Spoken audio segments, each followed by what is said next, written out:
हाँ हाँ हाँ सर, मैं बता देती हूँ, ओके बता ओके दूंगी सर। ओके हाँ ठीक। एक सेकंड और देख लेता हूँ क्योंकि ये टेक्नोलॉजिकल चीजें हैं कई बार थोड़ी सी। हेलो, हाँ ज्वाइन करो बेटा, हाँ आ जाओ।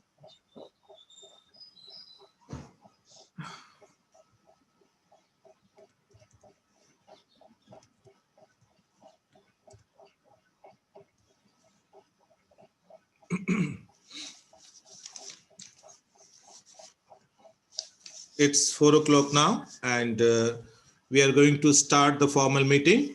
Very warm welcome to all of you in this online orientation course on how to approach research in social science, conceptualization, and methodological intervention. It is a semester long program which started in July 2020 and it will last till December 2020. This course is organized by Savitri Bai Phule Pahila PG Mahavidyalaya Seeker in association with knowledge partners Pandit Deen Dayal Upadhyay Shekhawati University Seeker, Department of Geography Government Arts College Seeker, Department of Geography Government Lohia College Churu. Today we have a very eminent social scientist with us, and I am happy that she is my teacher also, Professor Anuradha Banerjee. She is faculty in CSRD SSS JNU, and today she is going to deal a very important topic, that is mapping as an investigative tool in social science research.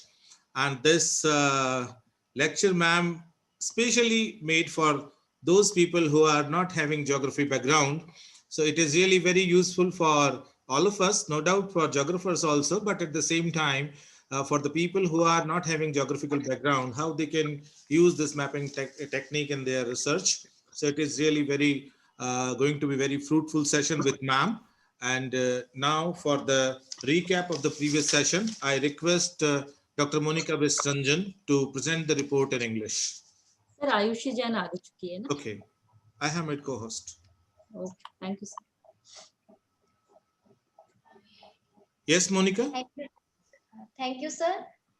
Good evening, everyone. The 24th lecture of Research Methodology online orientation course was organized on the 11th of September. The lecture was delivered by Dr. Elena Samantaroy Jain on the topic titled Time Use Methods. The session was moderated by Dr. Ravindra Kumar, who welcomed the speaker and introduced him to the participants. Dr. Elena Samantaroy Jaina has started her discussion by explaining the importance of time use surveys for understanding the labor market statistics in India. She articulated the labor market scenario and employment trends in India, wherein she discussed the striking difference between the formal and informal labor market. Dr. Jaina further emphasized the role of women workers in the Indian economy. The share of women workers is predominantly in the informal economy, in which she engaged uh, the women engaged into subsistence and marginal nature of work. On the other hand, women have been contributing into the unpaid activities, but unfortunately, the role of women has not been accountable into the national accounts. Therefore, the issues and challenges of women have been uncovered and unexplored in the society. Dr. Jaina highlighted that the time use statistics are important to capture the women's activities, particularly the unpaid activities in the society. However, the activities performed by women remained invisible, unrecognized, and unaccountable in India. Therefore, the time use surveys plays a significant role in identifying, capturing, and understanding the contributions of women's activities in the family as well as at the workplaces. Many countries have already implemented this survey for capturing women's activities. The first time use survey was conducted in the year 1998 to 1999 in India. There are more than 90% workers who are in the informal sector.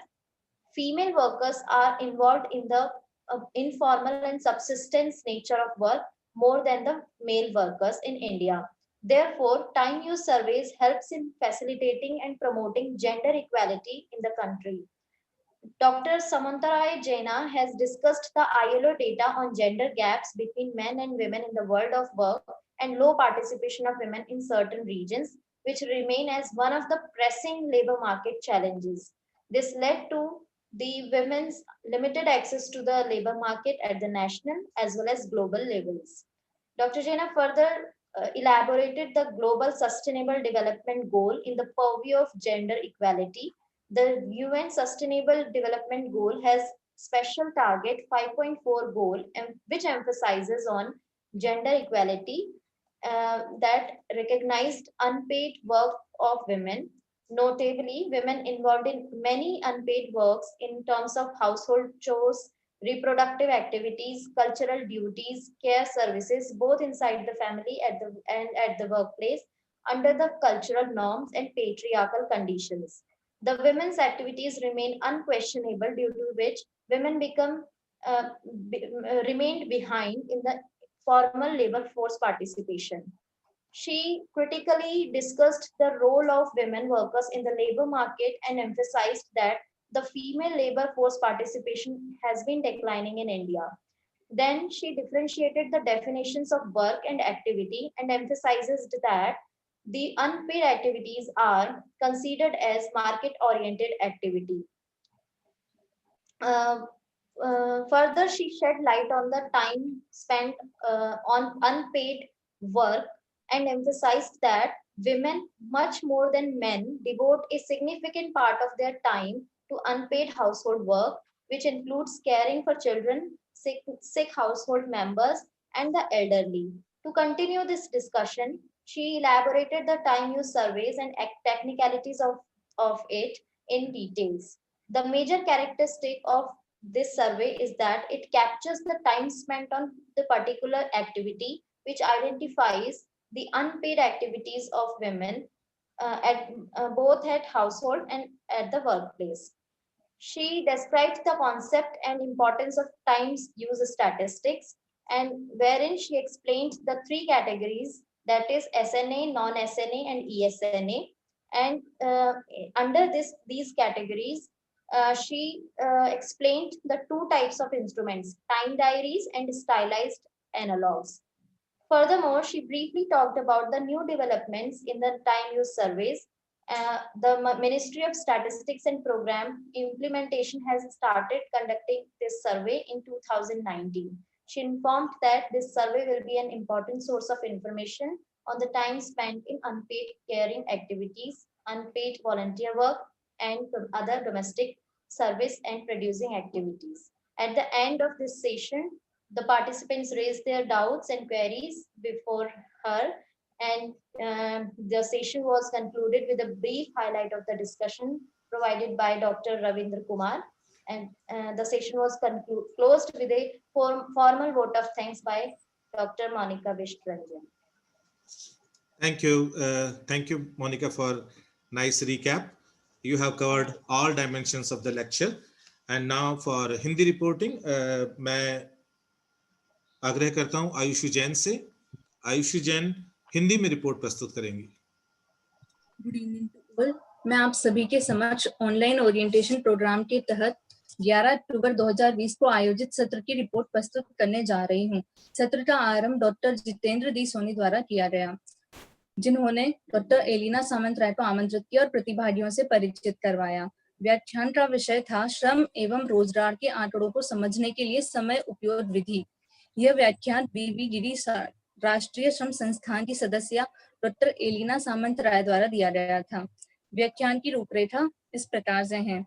अंतर्राष्ट्रीय एवं राष्ट्रीय परिदृश्य में रोजगार की प्रवृत्ति, सांख्यिकीय स्रोतों में महिलाओं की कार्य की अनदेखी और श्रम आंकड़ों में लैंगिक आयामों को समझना, लिंग सांख्यिकी एवं समय उपयोग विधि के अवैतनिक कार्यों का विश्लेषण करना, समय उपयोग विधि क्या है, सर्वेक्षणों से प्राप्त तथ्यों का विश्व में लैंगिक असमानता की प्रवृत्ति पर प्रभाव पड़ना और समय उपयोग सर्वेक्षण का महत्व. व्याख्यान के आरंभ में डॉक्टर एलिना ने विभिन्न राष्ट्रीय एवं अंतर्राष्ट्रीय रिपोर्ट्स के माध्यम से लैंगिक असमानता एवं उसका श्रम एवं रोजगार पर प्रभाव बताया. अंतर्राष्ट्रीय श्रम संगठन की रिपोर्ट्स के कुछ बिंदुओं को बताते हुए उन्होंने बताया कि अवैतनिक कार्य, जिसमें कि घर का काम, ईंधन व जल एकत्रित करना, खाना बनाना, वृद्धों एवं बालकों की देखभाल जैसे कार्यों के कारण विश्व में 74 मिलियन पुरुषों और उनकी अपेक्षा 606 मिलियन महिलाओं को रोजगार के लिए अयोग्य घोषित किया गया. इसके अतिरिक्त उन्होंने बताया कि वैश्विक स्तर पर रोजगार में पुरुषों की भागीदारी 75% है, जबकि महिलाओं की 48%। इसके बाद आपने अवैतनिक कार्य से संबंधित तथ्य संग्रहण में समय उपयोग सर्वेक्षण का महत्व बताया। समय उपयोग सर्वेक्षण से आपका तात्पर्य है किसी व्यक्ति के द्वारा कुछ दिनों के दौरान किए जाने वाले कार्यों का मात्रात्मक सारांश। समय उपयोग सर्वेक्षण के माध्यम से स्त्रियों एवं पुरुषों द्वारा किस प्रकार का कार्य कितनी देर किया जा सकता है, इसके संदर्भ में गहनता से अध्ययन किया जा सकता है। समय उपयोग सर्वेक्षण 2 प्रकार का होता है, स्वतंत्र एवं अधीन। समय उपयोग सर्वेक्षण के प्रमुख उपकरण है टाइम डायरिया और स्टाइलाइज्ड एनालॉग्स। इनके द्वारा महिलाओं एवं पुरुषों के जो कार्य हैं उनका मिनटों में अध्ययन किया जा सकता है और महिलाएं एक साथ कितने कार्य करती हैं इसका अध्ययन किया जा सकता है। इसके बाद आपने समय उपयोग सर्वेक्षण का महत्व विषय क्षेत्र बताते हुए अपने व्याख्यान का समापन किया। अंत में प्रोफेसर एलिना ने प्रतिभागियों द्वारा पूछे गए प्रश्नों का उत्तर दिया। इस व्याख्यान का सारांश डॉक्टर रविंद्र कुमार सर द्वारा प्रस्तुत किया गया। धन्यवाद। बहुत बहुत धन्यवाद बेटी आयुषी, बहुत सुंदर सार प्रस्तुत किया आपने पिछले व्याख्यान का। And now without wasting any time we should welcome our today's special speaker, Professor Anuradha Banerjee ma'am. I think she's around. Ma'am, are you getting me? Yes, I can hear you. Am I audible? Yes, ma'am. Yes, ma'am. Yes, ma'am. But before inviting ma'am, I'll take the liberty to introduce ma'am. The best introduction is that she is my teacher. She taught me during my MA and MPhil courses.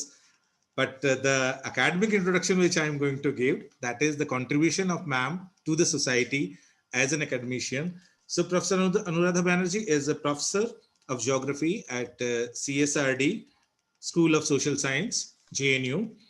She has guided 26 PhD theses and 43 MPhil dissertations and currently guiding 19 research students. And in this session only 8 students are going to present their thesis. She has published 36 research articles, have contributed about 25 chapters and different edited books, and has published 4 books, that is Population Dynamics in Contemporary South Asia, Health, Education and Migration. This is co-edited book. And the second one is Contemporary Health Issues in India, Challenges and Resources and Responses. She's editor of this book. Then Contemporary Urbanization in India, Issues and Challenges in 21st Century. She's editor of this book. And this book is solely authored, that is Environment, Population and Settlements in Suburban Delta. She has been associated with various projects like Integrated Child Development Services, sponsored by the Department of Women and Child Development, Ministry of Human Resource Development, Government of India, from 1997 to 1999 at NCAER, New Delhi. She has directed a project on research study on documentation of activities by Population Education Research Center during 1996-2001 and UGC and UNFPA project on population and development education in higher education system during 2002-2003. Besides, she has worked on Inter-GIS program on international curriculum development sponsored by EU in collaboration with Geography Department, Salzburg University, Austria in 2003 to 2006. Then she has undertaken a study of Goa chapter in the project entitled UNIFEM, Regional Anti-Trafficking Program in South Asia 2000 to 2009, sponsored by UNIFEM. Then other projects undertaken by her are this discrimination in access to housing and housing amenities amongst scheduled castes in Delhi, sponsored by IADS Delhi. Then exploring the effectiveness and impact think tanks university relationship in South Asia, sponsored by IDRC Canada. Nature and forms of discrimination experienced by Dalit women in urban labor market in Delhi, sponsored by IADS again. Then spatial dimensions of deprivation and vulnerability in Kolkata metropolis, issues and challenges to slum development program, sponsored by ICSSR. Discrimination of Dalits and Muslims in urban housing market, a study based on NCR Delhi, sponsored by IADS New Delhi. She has worked as EC member of the National Association of Geographers India, NAGI, and as president of INCA Inca, that is Indian National Cartographic Association in 2015. Besides, she has worked as expert committee member in UGC UKRI Joint Research Program, member of Academic Council of the International Institute of Population Sciences, that is IIPS, Mumbai, and member of the expert committee for the Natural Resources Data Management System, NRDMS program, Department of Science and Technology, Ministry of Science and Technology, Government of India. And she has also worked as adjunct professor at IIDS New Delhi, external member of Center of Regional Studies, Central University, Hyderabad, from 2013 to 14, joint editor of Annals of Association of Indian Geographers, and the list is very big still, but this is, I think, sufficient to introduce ma'am. And today we are going to have a very good deliberation that is specially prepared for those who are not having geographical background, that how mapping can be used as an investigative tool in social science research. Without wasting any time, I welcome you, ma'am, on this program, and board is yours. Thank you very much, Dr. Jitendra. This is really it's a pleasure for me to come and lecture, though we are meeting virtually, but still I think this is a very good opportunity. Meeting about, I can see 132 participants. That's an enormous number. And I will try to make my lecture a little bit less technical so that everyone can understand. But I will also solicit your indulgence in talking in Hindi intermittently so that everyone can understand. And thank you all the organizers and all the partner organizers. This is indeed a very nice and innovative attempt in extending a workshop, particularly in a times as hard as the COVID pandemic. I think this is really to keep us everyone active and also academically, very sound. Can I go back to my presentation, Jitendra? I'll just go back to my presentation. Yes, ma'am. Yes, ma'am. Sure. Yes. So I'll just minimize the screen.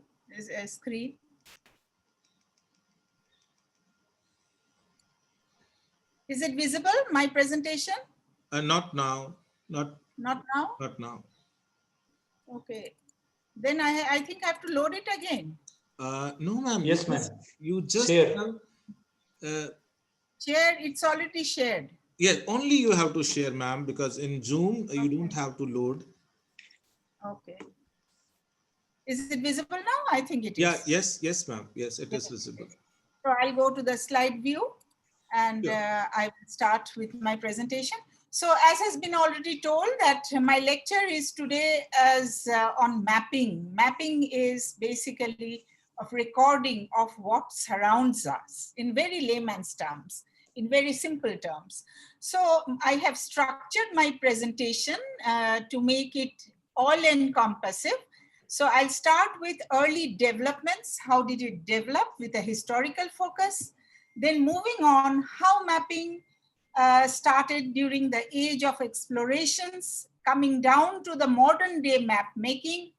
Moving on towards India, we have a venture into the colonial cartography in India, and then going on to a little bit details of what consists a map, like basic elements of a map, the map projection. Maps are an interpretative tool. So we talk about little bit on the thematic maps, the scale of the map, the data, how we represent the data through symbolization, how do we group the data.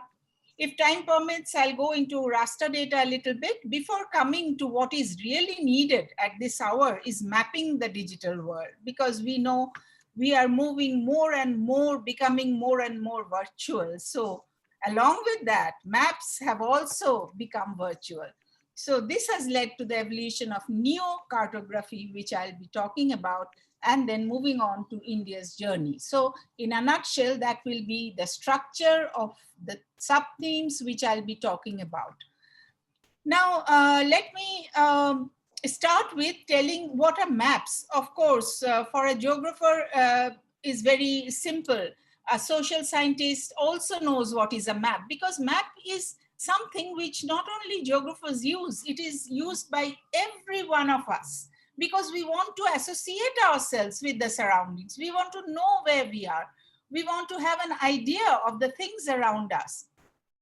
So historically speaking, maps have evolved as graphical representation of, it's a two-dimensional representation of a three-dimensional Earth. Because we know that we live is a three-dimensional object. Now we are moving on to paper realms and it becomes two-dimensional. So throughout human history, therefore, man has been interested in knowing about the Earth. How does the Earth look like? What is the form of the Earth? Today, it's very simple. We talk about a spherical Earth. Some people will be talking about that Earth is an oblate spheroid. But imagine at that point of time, going down the lens of history, no one knew what Earth looked like. Actually, viewed from space, the Earth shape was unknown. People were thinking it's a flat surface and all sort of ideas. So the quest for knowledge resulted in man trying to locate himself vis-a-vis other objects. However, these developments can be contributed, it was the resultant of technological developments throughout human history. Technology is something which is not modern. Let me underline this. Technology has evolved at each and every successive steps man has taken on this earth. So with each paradigm shift, newer and newer methods came to be used by man for making more accurate map. And this was a venture that should justify the human aspirations also and human needs also. So what I want to underline over here is that throughout human history, map making, or what we call in scientific parlance, cartography, has evolved all through the historical period extending into the present, and it has transcended to new heights under contemporary development of science and technology. So as and when science and technology had started evolving very fast, so also the art of map making or cartography. So just 1 minute, these slides are not changing. I do not know why. Yes, the early developments. The early developments, earliest evidences we can see in the cave paintings, because at that time, earlier from nomadic and hunting stage, man took refuge in the caves. And when that was there, what they started is painting on the wall of landscape features, night sky, or even Neolithic villages.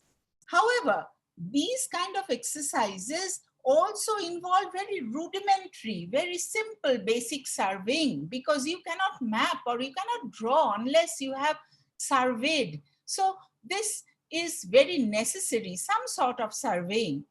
And the ancient relics of this can be seen in the Babylonian representation on tablets, Egyptian paintings, in the early tombs. For instance, a tablet that was excavated in Iraq in 1000 BC represents a disc-shaped art. Just imagine art they assume to be of disc shape. And of course, where you are living, that is Babylon, is certainly at the center of the map. That is how people envisaged the map, surrounded by water on all sides. And this was the first attempt to portray the form and extent of world in totality.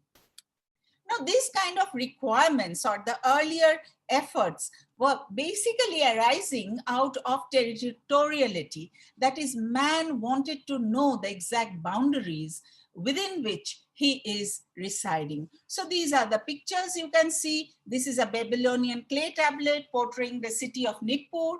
And this is the disc-shaped earth, which I was talking about a few minutes back. You can see Babylon at the center, river Euphrates, and mountains and oceans on all sides. The first formal attempts representing the earth form can be seen in the works of the Greeks, or what we call the Greek civilization. So we have the works of Eratosthenes in the 3rd century BC, and because he had contributed to the geographical knowledge in a great manner with his geography, and this was accompanied also by a world map. And indirect references to his work can be also found from the work of other scholars like Strabo and Ilia. Now, at that time, the Greeks, they were experimenting with the form earth form. No one knew what was the form of earth. It was Hecataeus who stated that earth was a flat disk. However, Herodotus, his followers, they suggested a number of possible forms. So modern scholars propose the first hypothesis of a spherical earth that we now know. It can be attributed to the work of Pythagoras. All of us know about the Pythagoras theorem. So it's Pythagoras who is credited for the spherical earth, or Parmenides. And this was long time back, 5th and 6th centuries. But now what the scientists talk about is that the concept of spherical earth did not arise all of a sudden. It was because it developed as a general consensus over several years, because that time we could not venture out to the space and then try to see whether earth was round or flat or anything else. However, the greatest advancement in cartography, that is map projections and globe construction, can be credited to the work of Claudius Ptolemaeus, and who is popularly known as Ptolemy. And Ptolemy's work is very important over here because it is because of his efforts that elevated the science of map making to new heights. So you can see over here how it looked like, but most of these maps, Ptolemy's maps, I will suggest over here that they are now reconstructions, because hardly anything from this period has survived in its original form. So you can see a version of Ptolemy's world map produced in 1482 using information contained in his Geographia. So these advancements in ancient cartography, this was the ancient period, it went into oblivion in the Middle Ages. So we have ancient, medieval, and modern. So also this ancient cartography went into oblivion. Some of them were lost, damaged. And so what happened was that it was very difficult to reconstruct. And during the Dark Ages of Europe, if you know about the Dark Ages in European history, the Islamic and Chinese map making made considerable progress. And the Chinese and the Islamic countries, they started making newer maps, and the notable personalities of this period is Muhammad al-Idrisi. We all know about Idrisi, the remote sensing tool we are using in modern day. So it is named after Idrisi, and also Chinese maps. So these were also much earlier. Again, revival of Ptolemy's attempt can be seen in the age of discovery and explorations concomitant to the development of navigation, instruments for observation, the discovery of the compass, and also developments in astronomy. So now a second development over the early history, what I was talking about, had started, that is navigation and discovery of continents.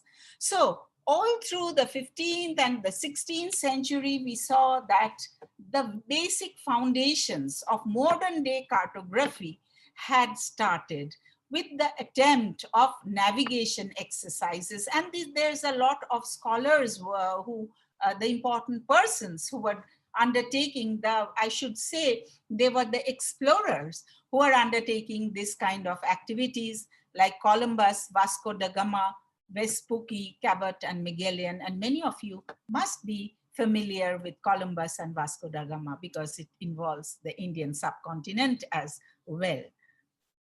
So this is Tabula Rogerina by Al-Idrisi. It is basically, let me explain, it is a map of the world, but those time maps were extensively researched geographical documentation, which included all sort of features, whether it's natural features, ethnic and cultural groups, socioeconomic features, and how they were mapped. They were mapped because the person involved, like in this case, it is Al-Idrisi, he started drawing from his own experiences. That is, he used to keep a record of all his travels, his interviews with other people, the explorers, and then the draftsmen. So everyone was involved to create such beautiful map of tabula Rogerana, and it was created for King Roger the second of Sicily. That's why Rogerana.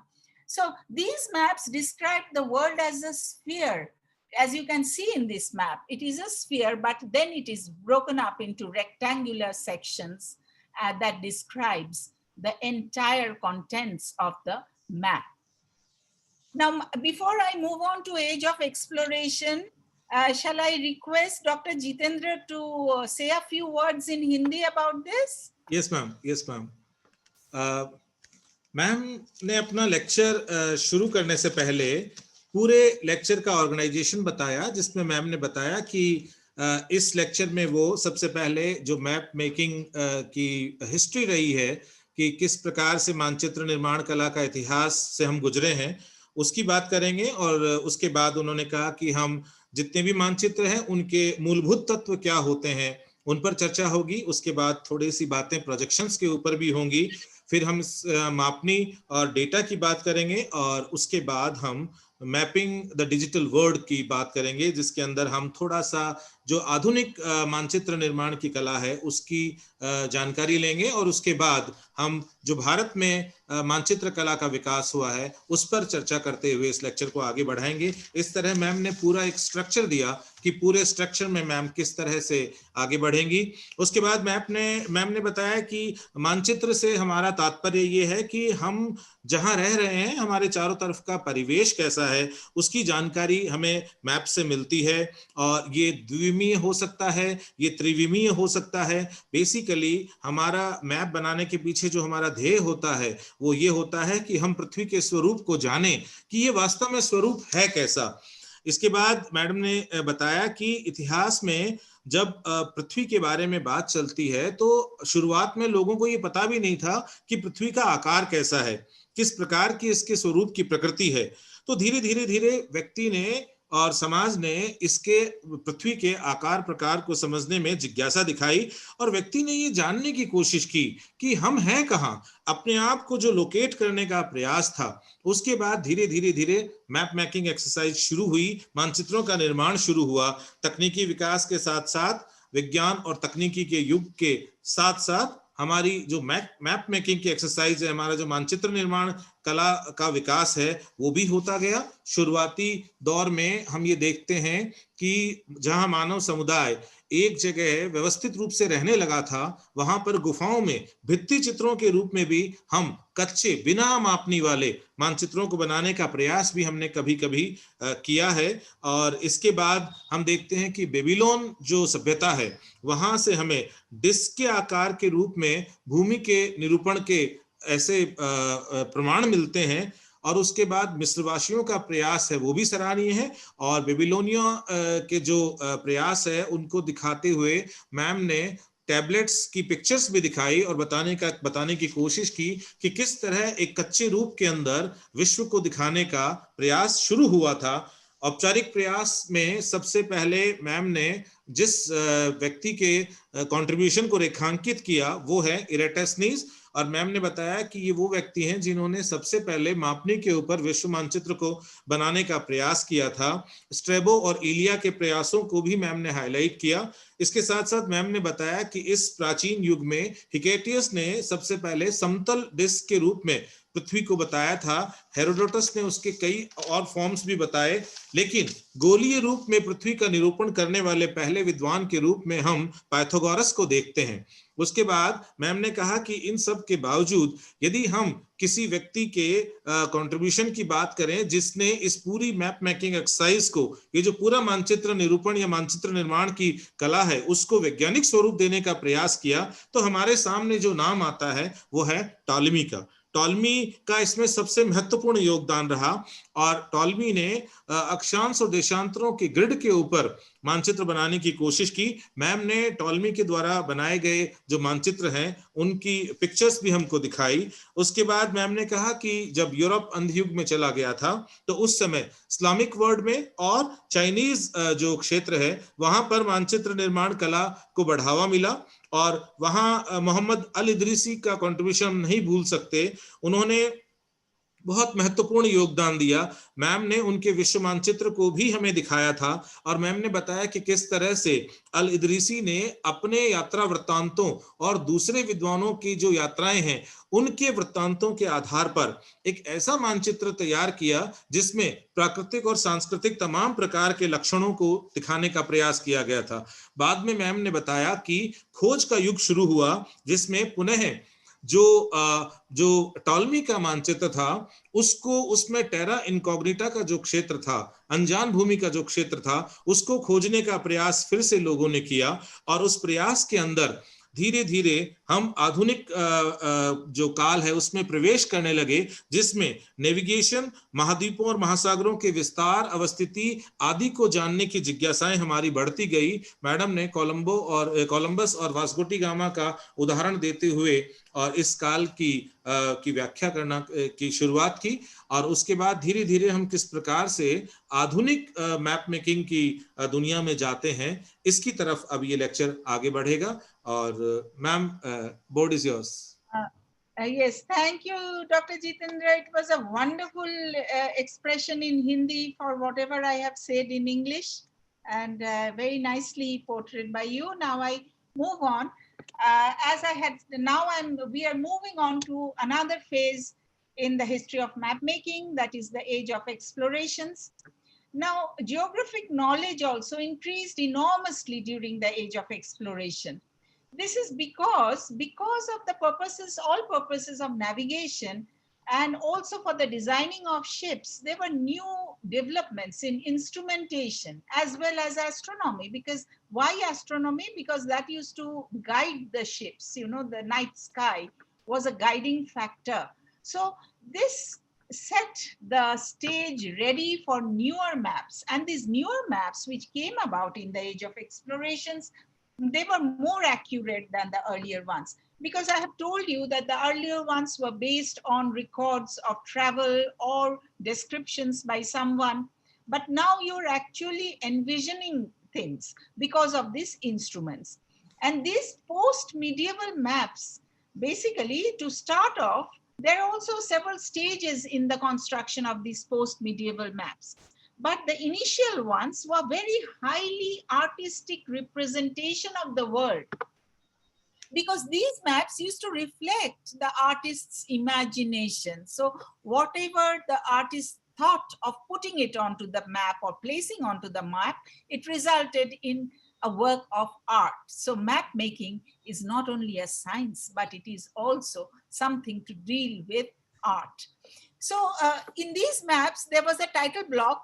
The title block used to be known as cartouche, and this was highly artistic in nature. And now the first form maps, how was these made? The first map printings were made from woodcuts. So there was a piece of wood, you carve it and you ink it, and then you wipe it, leaving the ink in the curves, in the cuts, and then you put a dampened paper on top of that, and you get an impression out of it. This was how the initial maps were made. Initially, it started by wood carving, and then it was done on copper plates, because copper resulted in the production of much finer lines. And then the resulting impression evolved in the form of maps. And this process remained the basis for very fine map reproduction until recently, with the advent of photolithography, things started changing. So as you can see, this is the title block, the cartouche. How artistic it is, these maps, which I was talking about. You can see the map contains a lot of information. At the same time, it's the imagination of the artist to put whatever he wanted within a map. The most renowned cartographer during the age of explorations, all of us must have heard about him, is Gerhard Kremer or Gerardus Mercator. Mercator is very important because he is the person behind the Mercator map. And the Mercator map is very important because in navigation, it is very essential. That time it resulted in most of the navigators taking recourse or help of this Mercator map. Now, representing a spherical shape that is Earth is an oblate spheroid, all of us know. If you represent then this on a flat plane, on a two-dimensional flat plane, then obviously various distortion will come in. And as a result, lines of latitude, longitude, they will become warped and it will become useless. To keep all these things, taking all these problems into account, I should say, Mercator sought by keeping the lines very straight. And the result was the famous Mercator projection, and it was an invaluable tool for navigation at sea. And these straight lines are known as loxodromes. Now, Mercator also became a designer of globes and maps. And besides him, there was other notable personalities of this period, that is the age of explorations, and who prepared modern atlases and globes, like Abraham Ortelius, then you have Jacobus Hondius, and they represented the Dutch Flemish school of cartography. So here you can see the Mercator map, how it looked like, and you just note the period 1569, but these maps or the Mercator's map is very useful, was useful at that period of time for navigation purpose, because it was an age of explorations, newer continents were being discovered. This is the first modern atlas by Abraham Ortelius, 1570, where you can see some forms of the present globe which we see have now been started. They have portrayed during this time, which is as early as 1570. Now, map making exercise again went through a paradigm shift during the late 18th century. This was because as and when there was discovery of science, it led to more and more accuracy in the construction or in the formulation of maps. Now, what happened during this period was monsters, lions, swash lines, we have seen ships, etc. They were replaced. That artistic component was now replaced with more factual content. So more of facts started taking the space of the map. The map interiors contained more information, and often certain explanatory notes were also being provided. So the basic change during the later half of the age of exploration was that map making transcended the reports, from the reports based on travelers or traveler anecdotes, and it resulted, the map making was a fallout of scientific expositions. And French cartographers are very, talented in this regard at this period of time, because they undertook expensive ventures and they started scientific measurements of triangulation also of 2 degrees of a meridian. And this was done basically to determine the Earth's size more accurately. So therefore, now we see that a new cartography is emerging, which is more scientific, which is based on more instrumentation and more scientific methods, and more of calculations are being involved. And these are possible, have been possible because of the discovery of scientific instruments, like we have the telescope, the chronometer, and such things. Another development that started during this time period was the national surveys in many nations. Now, the national surveys basically started off as a military exercise, but later on, they became also civilian in character. So we find many of these were started. Of course, again, it has an Eurocentric or Western, start off, like in many of the theories, we know it starts in the West and then it comes to the Orient or the East. We have the Ordnance Survey of Britain, the Institut Geography National of France, the Landos Topography of Switzerland, and also you have the US Geological Survey, National Open Ocean Survey, etc. So all of them, the national surveys, they also provided the basis for modern day map making. Now, due to the evolution of Great Britain, all of us know as a leading maritime power during this period of time, we know, because you must have heard that the famous quotation that the sun never sets in the British Empire. So we had been also a British colony. So what had happened was that, other nations, under British colonial imposition, or I say hegemonization, had to accept the Britain's proposal that prime meridian for longitude should pass through Greenwich. So now Greenwich becomes 0 degrees. So east we go, we gain time, west we go, we lose time. And that is all because of the evolution of Britain at that point of time as the leading power. Other important developments was Edmund Halley's magnetic chart, and that was also very, very important step, significant step in early oceanography. However, as I've already told you, I reinstate again that all these national surveys and the developments which were taking place during this point of time, it had an Eurocentric focus. And the rest of the world was largely unmapped until the Second World War.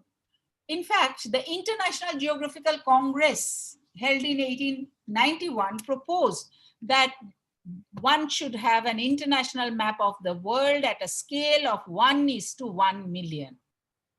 However, the First World War and the Second World War, they brought milestones to this entire mapping exercise.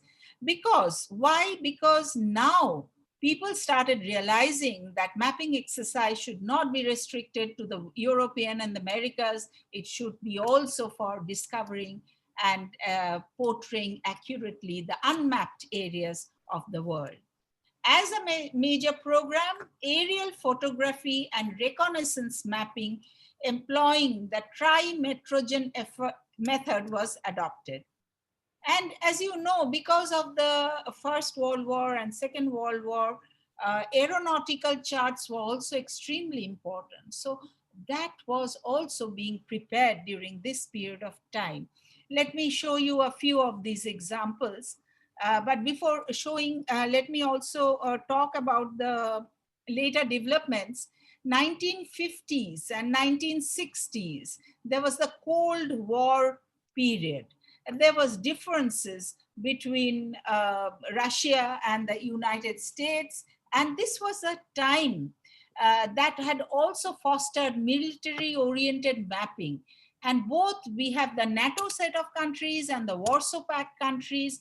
So both of them, they were concentrating to improve their mapping exercises, because for any military purposes, maps are the basis. It is the essence.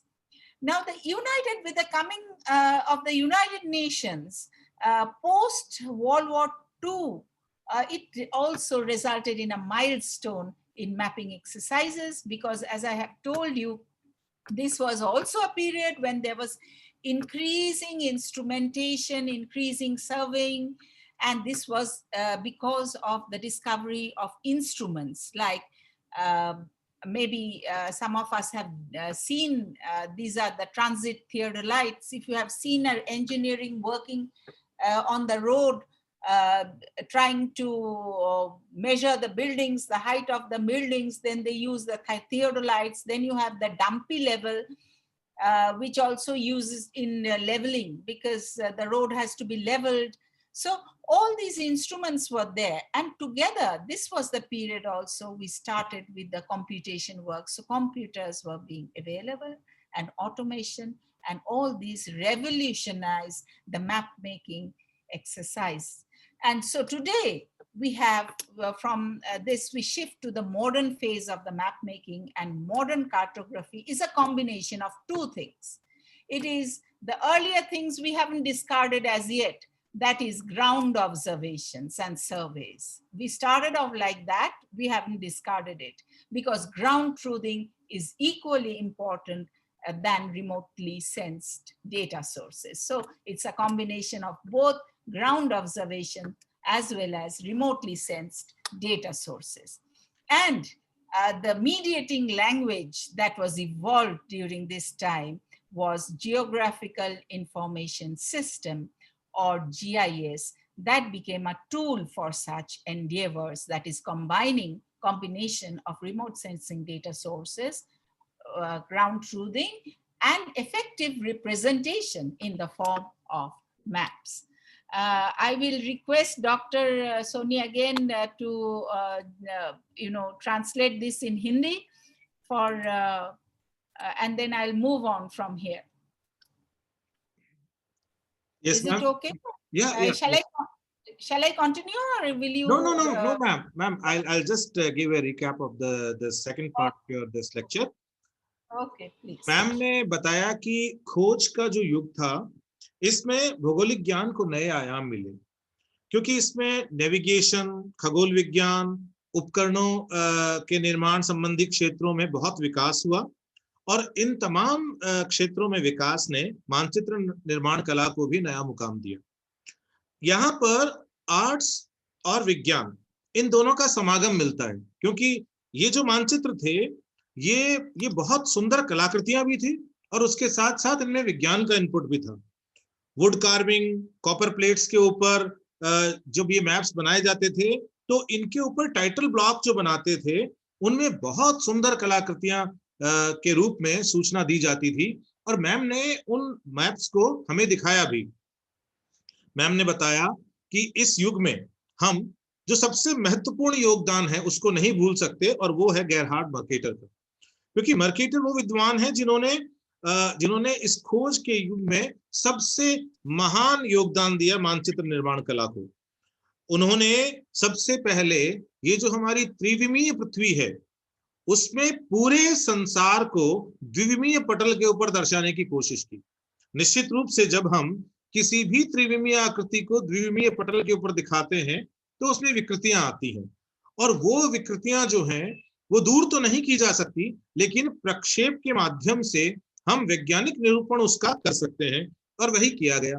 Ma'am ने ये भी बताया कि ये Mercator का जो प्रक्षेप है, ये नेविगेशन के लिए भी वरदान साबित हुआ, क्योंकि इसके ऊपर जो लॉक्सोड्रॉम खींची जाती थी, जो सीधी रेखाएं खींची जाती थी, और उनके ऊपर बाद में जीवाएं बनाकर और उसके ऊपर यात्रा के मार्ग निर्धारित किए जाते थे, जिससे यात्राएं बहुत सदिश होने लगी, और उससे इसने आगे जाके नई दुनिया की खोज को भी एक तरह से यूं कहें कि मार्गदर्शित किया। मैम ने ऑर्थेलियस और होनेडस के मानचित्र कला में योगदान को भी यहाँ रेखांकित किया, और मैम ने बताया कि 18वीं सदी में इस मानचित्र निर्माण कला की चिंतन फलक में एक बदलाव आता है, एक पैराडाइम शिफ्ट आता है, और जहां पर पहले कला को बहुत ज्यादा महत्व दिया जाता था, वहां अब सूचनाओं के सटीक निरूपण को ज्यादा केंद्र में रखा गया, और कलाकृति पर ध्यान जो है वो अब उतना नहीं रहा, और इसके साथ साथ कुछ विस्तारित सूचनाएं भी दी जाने लगी।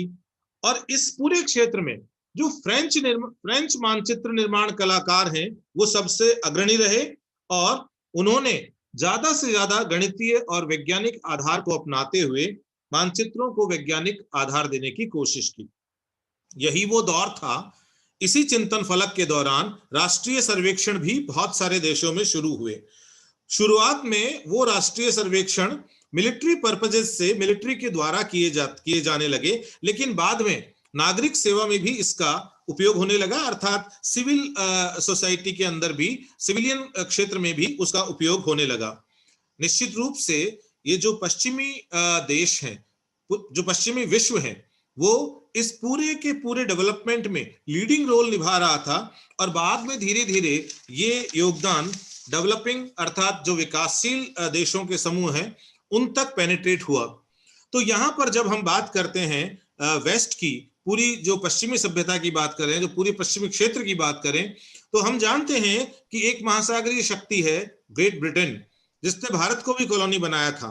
हम उनके योगदान को नहीं भूल सकते, और क्योंकि वो प्रधान भूमिका में थे, अग्रणी भूमिका में थे, इसीलिए उन्होंने कह दिया कि जहां हम हैं, अर्थात जिस लेबोरेटरी में हम खड़े हैं, ग्रीनविच में हम खड़े हैं, तो हम जहां हैं वो केंद्र है। तो यही प्रधान देशांतर है। इसके जो पूरब में है वो पूर्वी क्षेत्र, और जो पश्चिम में है वो पश्चिमी क्षेत्र कहलाएंगे। इस तरह ये यूरो केंद्रित संकल्पना इस समय चरम पे थी। एडमंड हेली के चुंबकीय चार्ट के योगदान को भी बताते हुए मैडम ने बताया कि किस तरह से समुद्र विज्ञान के विकास में यह काफी महत्वपूर्ण साबित हुआ। इसके पश्चात मैडम ने बताया कि विश्व युद्ध प्रथम और विश्व युद्ध द्वितीय, ये दोनों लैंडमार्क डेवलपमेंट्स थे जिन्होंने पूरी मानचित्र निर्माण कला को नई दिशा दी।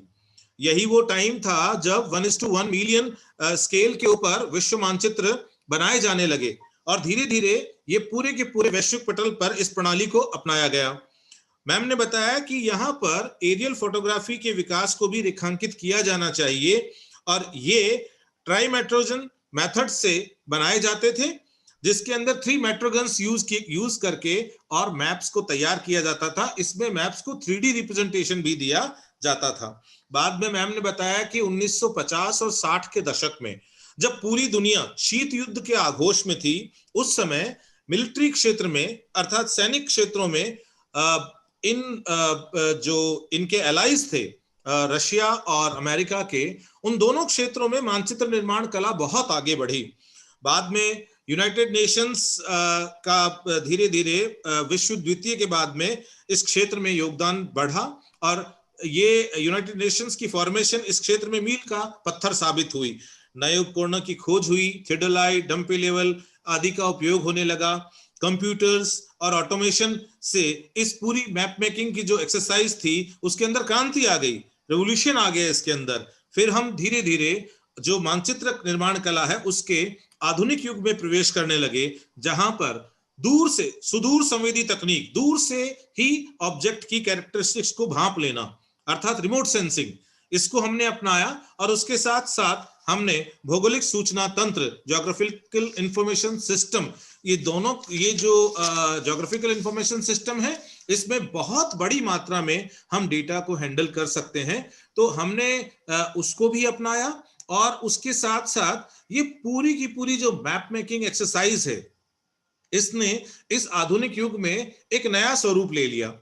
आज की तारीख में हम नो डाउट जो पहले के मानचित्र थे, जो पिछले चिंतन फलक हुए, उन सब के अंदर क्षेत्र भ्रमण और जो ग्राउंड ट्रूथ के आधार पर मानचित्र बनाए जाते थे, मैम ने कहा कि उनका उपयोग और उनकी महत्ता ये आधुनिक मानचित्र निर्माण कला में भी कम नहीं हुई, लेकिन अब हम उनको केवल रेफरेंसिंग और ये कहें कि हम केवल हमारे द्वारा जो रिमोटली सेंस डेटा है उनके सत्यापन के लिए हम उसका इस्तेमाल करते हैं।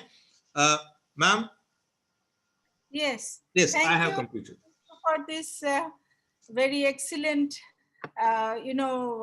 translation into Hindi.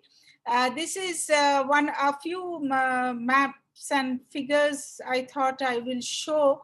This is how the rudiments of modern cartography. You have the theodolite, the telescope, how ground measurements are being taken, which make the maps very, very scientific. This is the Ordnance Survey of Britain. I was referring to the Ordnance Survey, so one can see the river, one can see the highlands, the hatchered portions. So beautiful map, 1801. Then you have, this is the Stiller's Hand Atlas. This is done by Adolf Steiler, and this was the leading German world atlas for of the last 3 decades of the 19th and the first half of the 20th century. So you can now see that we are gradually progressing towards modern maps and atlases. This is how aerial photographs, because before remote sensing, aerial photographs was the primary source of remotely sensed data, or maybe even earlier that on balloons. The Earth used to be portrayed. So this is the First World War period of time. You have aerial photographs being taken from an aircraft. This is how an aeronautical chart looks like. As I have told you, because of the First and the Second World War, aeronautical charts became very, very important. So you have your location and the radius and the distant band from where you're located in case you have to drop a bomb. then you need to have precise measurements. Today, we are doing that through GPS and laser guided bombs. We are having GPS measurements is also there. But that point of time, it was the aeronautical charts which served the military purposes. Now with that, I move to my next section, which is colonial cartography in India. We all know we are a British colony for a long period of time, but that has also benefited us in some way. And on the other hand, it has also resulted in the colonial powers to get more and more strength and acquire more resources at the cost of their colonies. So let us have a look into the colonial cartography, then you can judge how it has benefited us and what benefits did Britain accrue out of the extending cartography in India. So through the era of modernization, though the era has, often we talk about modernization started in the British period, though I am not fully agreeing with this. We were modernized earlier also, but certain changes started taking place. And one of these was the vast body of a systematic knowledge that was being created, particularly regarding India, its culture and society. However, while creating this systematic knowledge of Indian culture and society, one can clearly see the vested interests of the colonial rulers, and that was very evident in the cartographic representations of that period. So cartography during British period, it reflected colonial ambitions in India. And what was the colonial ambitions? It was how to conquest the territory, because once it was in the tropical heat and very difficult forested terrain, they had very little knowledge about India. And how do you come to know unless you map it? Mapping is extremely important to learn about the country. So that was the first step. That how do you extend into the country otherwise if you don't have a map? So it started off like that. Later on, the vested interests became very clear. That was of conquest, that was of expansion, that was of administration followed by extortion, and that to serve the interest of the imperial powers. Hence, if you look at the cartography during the British period, you will find all sorts of things. You will see certain interests, certain biases. They mapped what had suited them. So there were biases, there were inclusions, there were omissions, and that all these things effectively portrayed the power structures in the context of a continuously changing place, space, relation in India.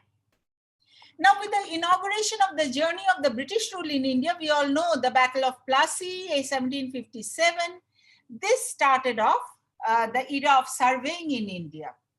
And as a result, the field survey methods was developed to a great extent, because I have told you surveying is essential before you embark on map making exercise. And as an effort of the earliest maps that was produced during British imperialism, the first name can be taken of Sir James Rennell, who was the Surveyor General of Bengal, and he is credited for making the Bengal Atlas and the map of Hindustan, which came in 1788. And this map was made, the basis of this, that is, the facts on which this map rested was from various route surveys done by the Britishers during that period. However, the beginning of scientific surveying, one can see it started in the 19th century in India under the British, in the British period, but it is no doubt that though British people had vested interests in India, but it can be also said that such exercises also were very problematic. They had confronted several problems. One was that of measurement, how to measure accurately. Secondly, many of these territories were forested, and there were wild animals. India at that point of time was not as it is today. Then there was, epidemics like malaria. Even malaria used to take a toll of life, and plague and other such things. And they used to lose their lives also in this process. But nonetheless, they were highly ambitious. So as you can see, this is the Reynolds map of India at that point of time. Now, basically, while mapping the divisions of India, Hindustan, the map of Hindustan I'm talking about by Reynolds, basically the objective was to present a systematic,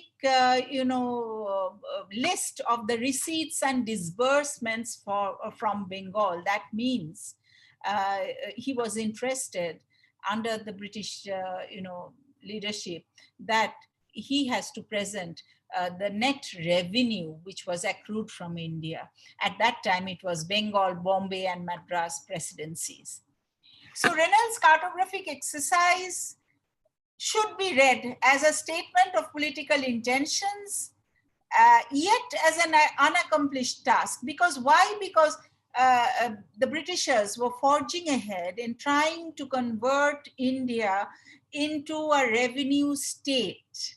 And because, like all other endeavors, a revenue state should be estimated in terms of its costs and benefits. So that was there, because the entire territory was not under British domain. So it started such that topographical surveys became very, very important. And topographical survey, again, I should highlight over here, I should stress over here, it does not mean that you are delimiting the topography or some sort of territoriality you're using. You are making inventories of people, terrain.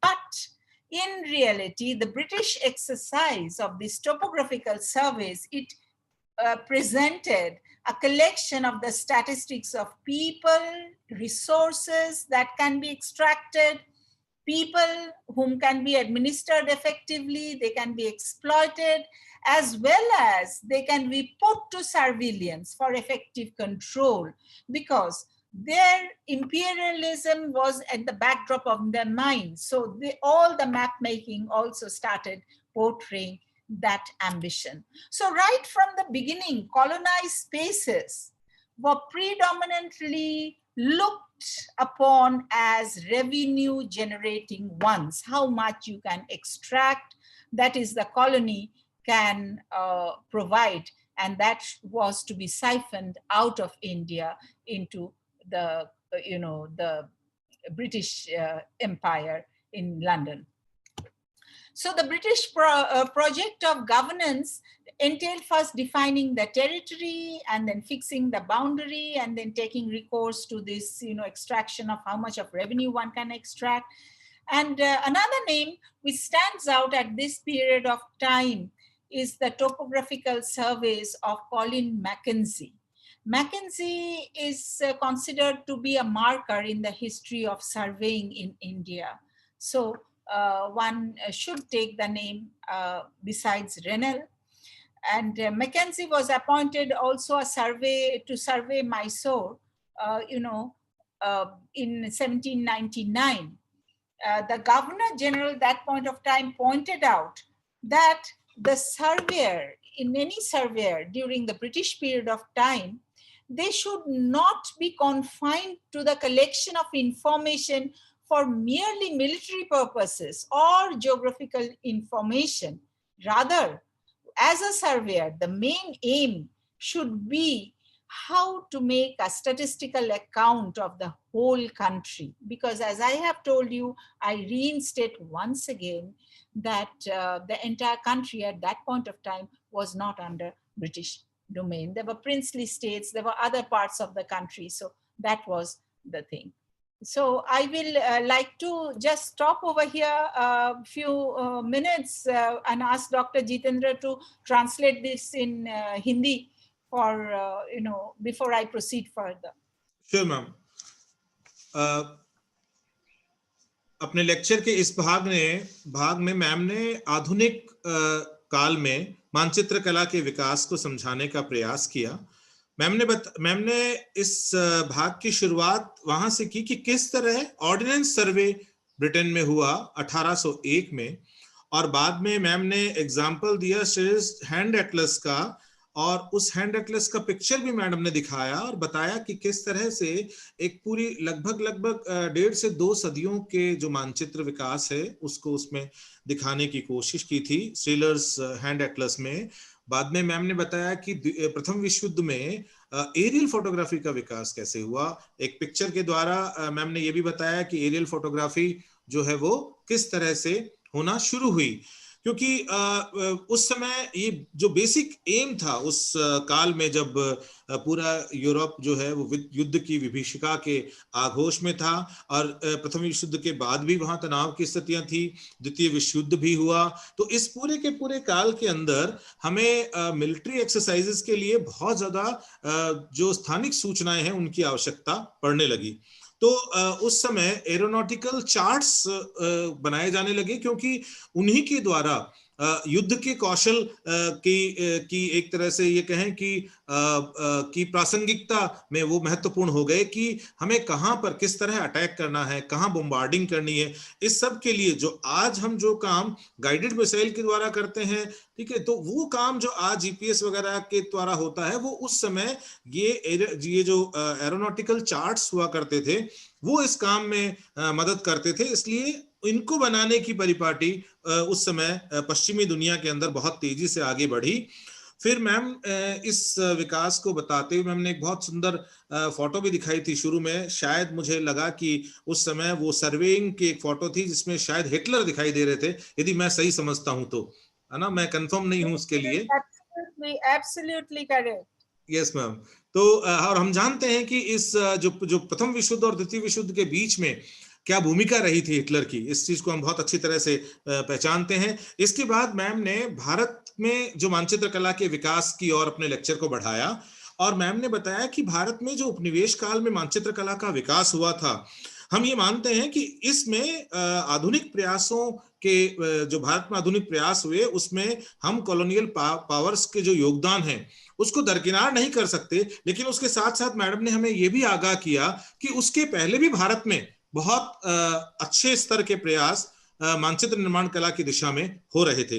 लेकिन निश्चित रूप से Britishers के आगमन से इस काल में, क्योंकि उन्हें पूरे भारत के क्षेत्र के ऊपर राज करना था, उन्हें भारत के संसाधनों को अपनी गिरफ्त में करना था, इसलिए उनके लिए भारत को समझना बहुत महत्वपूर्ण था। और भारत को समझने के लिए, भारत के लोगों को समझने के लिए जिन पर उनको प्रशासन करना था, मैप मेकिंग की जो एक्सरसाइज थी वो उनके लिए एक तरह से ये मान लीजिए कि पूरी अपना जो एम्पायर एस्टेब्लिश करने के लिए एक टूल की तरह काम कर रही थी। भारतीय संस्कृति और समाज को समझने के दौर को आगे बढ़ाते हुए इन उपनिवेशिक शक्तियों ने रुचि दिखाई भारत के विभिन्न क्षेत्रों के मानचित्रों के निर्माण में। मूल ध्येय था उनको अपना साम्राज्य स्थापित करना, उसका विस्तार करना, और पूरी जो ये भारतीय क्षेत्र है इसके प्रशासन को संभालना। इस पूरी प्रक्रिया के अंदर जो ये डेवलपमेंट हो रहे थे उसके अंदर हमें पक्षपात भी साफ दिखाई दे रहा था, क्योंकि ये जो कॉलोनियल पावर्स थी और हमारे यहाँ जो कॉलोनियल पावर थी, जो ब्रिटिश पावर थी, इनके उद्देश्य जो थे वो केवल मानचित्र निर्माण कला के विकास नहीं बल्कि कई अंतर्निहित उद्देश्य थे जिनकी पूर्ति के लिए वो आगे बढ़ रहे थे। लेकिन फिर भी मैम ने बताया कि भारत में क्षेत्र सर्वेक्षण की प्रक्रिया को इस काल में तेजी मिली। मैम ने कहा कि हम यहाँ पर सर जेम्स रेनल को नहीं भूल सकते, वो देन सर्वेयर जनरल थे और उन्होंने बंगाल एटलस और मैप ऑफ हिंदुस्तान की रचना की, शायद ये 1788 की बात है। और मैम ने कहा कि ये जो 19वीं सदी थी उसमें हमारे यहाँ पर वैज्ञानिक सर्वेक्षण ब्रिटिशर्स के द्वारा शुरू हुए। हालांकि इस पूरे दौर को आगे बढ़ाते हुए उन्हें बहुत सारी चुनौतियों का सामना भी करना पड़ा, क्योंकि उस समय का भारत वैसा नहीं था जैसा आज का भारत है। यहाँ बहुत विस्तृत जंगल थे, बहुत सारे जंगली जानवर थे, जो ट्रेन है वो भी बहुत चैलेंजिंग था, और उसके साथ साथ कई प्रकार की जो संक्रमित बीमारियां हैं वो भी कई बार आउटबर्स्ट हो जाता था उनका, और उसके कारण उन लोगों को भी कई बार अपनी जानें गंवानी पड़ी। लेकिन निश्चित रूप से वैज्ञानिक सर्वेक्षण का काल उस समय भारत में शुरू हुआ। उद्देश्य बहुत ही स्पष्ट था। वो पूरी की पूरी जो राजस्व प्राप्ति, उसके अनुमान, उसकी वसूली आदि को सिस्टमेटाइज करना चाहते थे, क्रमबद्ध करना चाहते थे। ये उनका प्रथम ध्येय था। तो उन्होंने क्या किया, भारत के अंदर स्थलाकृतिक सर्वे जो थे उनको अपनाया और उनको बहुत ही ज्यादा महत्व दिया। टोपोग्राफिक जो शीट्स होती हैं, टोपोग्राफिकल मैप्स होते हैं, उनके निर्माण की ओर उन्होंने बहुत ध्यान दिया, क्योंकि उनके अंदर धरातल की बहुत सटीक सूचनाएं उपलब्ध होती हैं। राजस्व वसूली, लोगों पर नियंत्रण करने, संसाधनों का अनुमान लगाने, लोगों की एक्टिविटीज को नियंत्रित करने, इन सब के उद्देश्य से ये पूरी स्थलाकृतिक सर्वे की जो प्रक्रिया है वो भारत के अंदर आगे बढ़ी। मैम ने यह भी बताया कि यहाँ पे हम कॉलिन मैकेंजी के योगदान को नहीं भूल सकते, क्योंकि इन्होंने भारत में सर्वे के इतिहास में बहुत योगदान दिया। और हम यदि ये कहें कि ये भारत के सर्वे के इतिहास के प्रणेता थे तो शायद ये गलत नहीं होगा। और उन्होंने बताया कि ब्रिटिशर्स का जो मूल ध्येय था वो केवल और केवल स्थलाकृतिक स्वरूप को निरूपित करना नहीं था, बल्कि वे पूरे भारत का स्टैटिस्टिकल अकाउंट तैयार करना चाहते थे, पूरे भारत की सांख्यिकी विशेषताओं को एकत्र करना चाहते थे, जिसमें न केवल भौतिक बल्कि सांस्कृतिक विशेषताएं भी सम्मिलित थी, ताकि उनको भारत के अंदर राज करने में सहूलियत हो। Ma'am please. Thank you so much. I move on from where I stopped. Though I started off by saying that from the beginning only colonized spaces was looked upon as how much of revenue can be extracted, but later on, as and when modern surveying was progressing in India under the British rule, it unfolded also some other additional and different purposes of imperial hegemony. So of these, one should take the name of military service. There was also military service being done during this period of time, because it was necessary to know how troops would advance into new areas, the routes of supply, encampments, military fortifications, all these became essential. So in addition to the topographical service, we now have the military service as well. And very scientific methods were being used for these kind of surveys, like the plane table, triangulation method, etc. Now, in addition to the topographical survey, the military survey, we also had other surveys. That is, we had the trigonometrical survey. Trigonometrical survey, the notable person in this regard is William Lambton, and as well as different kinds of revenue surveys also started being done during this period. So many surveys were being done, and they became very essential to build the fact file based on which maps were being made in India. So this is the map of Malwa by Survey of India. Survey of India was set up by the Britishers 1787. It is one of the premier map making organizations in our country. We know we also have Survey of India as of now. This is India during Robert Clive, 1760, and this is the map. I would talk a little bit on the great trigonometrical survey that was introduced by George Everest. And we all have, Everest as a datum also, and Mount Everest being named after him. And George Everest has had an obsession for accuracy.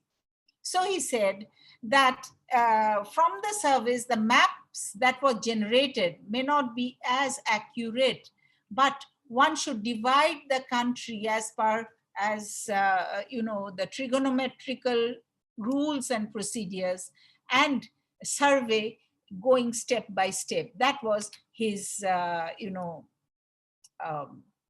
very significant contribution. So this is the great trigonometrical survey map of India. As you can see, India is compartmented into many of these spaces over here, and then the survey was being conducted along each of these. Now, colonial mapping, let me tell you, was based on the early studies by the British people, and some of them, you know, how the maps were being made. So far, I was talking about the data or the materials that were required, that was required for making maps. Now, I will focus a little bit on the representations in the form of maps, the colonial maps. There were highly colorful representations of the Indian subcontinent, and there were different colors. But here also, the choice of colors and the usage of colors and the symbolization, it portrayed the colonial hegemony. Often you would find that these maps have different colors, and each of these colors convey different kind of messages. For instance, the British territories, or the territories that were permanently being administered by the Britishers, were often mapped in pink or red spaces, or sometimes even intense red or bright pink. You know, these colors are dominating. So even in the color scheme, you will find red is a dominating color, bright pink is a dominating color.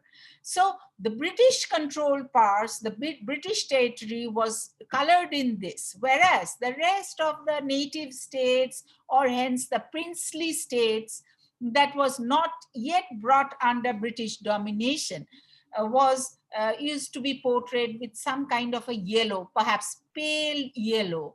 And pale yellow was a symbolization of the weaker princely states. So you can see from this map, this is Johnson's Hindustan, how the red parts, the bright parts, they belong to the British territories. So this is again, you know, 1902 map of India. You can see India was that time also colony. So you have been all the color schemes, and the bright colors are of course again showing colonial hegemony.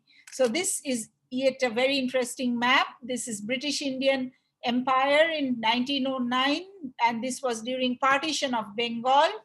And you can see that British India is being shown by two shades of pink. So again, the intensity is proving the kind of an imposition, colonial imposition on us. So the belief that the persuasive and convincing capacity of cartographic representations could help the structure of nationality and imperial identity. So that was what they believed in, and this promoted a systematic production of maps in India, first under the East India Company, and then under the British government, by the British government in India. Actually, the British maps were basically, they were, you know, emphasizing that how can India be managed, and that India has advanced, it has been modernized. Though it is a colony, there is a network of communication, railways, roads, urban growth has taken place. So from that point of view also, to make it prominent that the Britishers had transformed India, these maps were contributions by the British in India. So from the perspective of government, however, the British government or the home government, maps were essentially administrative goals. They were the key instruments. I reinstate once again, because this is very important, how they could control us, the colonial control, how they would have dominated us, symbolization of power, symbolization of propaganda, manipulation, and subjugation. So that was the British interest in India. So Jitendra, should I continue with the next section, or you want to finish this section off? If you permit me, I will finish this. Okay, then I move on to the next section after Okay, that. Because this is the entirely a new part of your lecture, which Yes. we are going to start after. Yes. Okay, ma'am. Now, colonial time जो था, जब भारत एक उपनिवेश था, उस दौर में ma'am ने मानचित्र निर्माण कला के विकास को आगे बढ़ाते हुए बताया कि किस तरह से जो साम्राज्यवादी शक्तियां होती हैं, उनके प्रभाव जो हैं वो भी मानचित्र निर्माण के ऊपर स्पष्ट दिखाई देते हैं. मैम ने बताया कि इस समय जो मानचित्र निर्माण कला भारत में फली फूली, उसके पीछे जो मूल उद्देश्य था वो तो उपनिवेशिक शक्तियों के जो ध्येय थे उनको प्राप्ति था, लेकिन उस आड़ के अंदर हमारे यहाँ जो मैप मेकिंग एक्सरसाइज है वो वैज्ञानिक होती गई। इस समय भारत में मिलिट्री सर्वे का दौर भी शुरू हुआ, क्योंकि उनको बहुत सारी बार ये जरूरत पड़ने लगी थी कि ट्रुप्स को किस दिशा में और किस प्रकार से आगे बढ़ाया जाए, क्योंकि वो निरंतर भारत के नए नए क्षेत्रों को अधिग्रहित करने में लीन थे।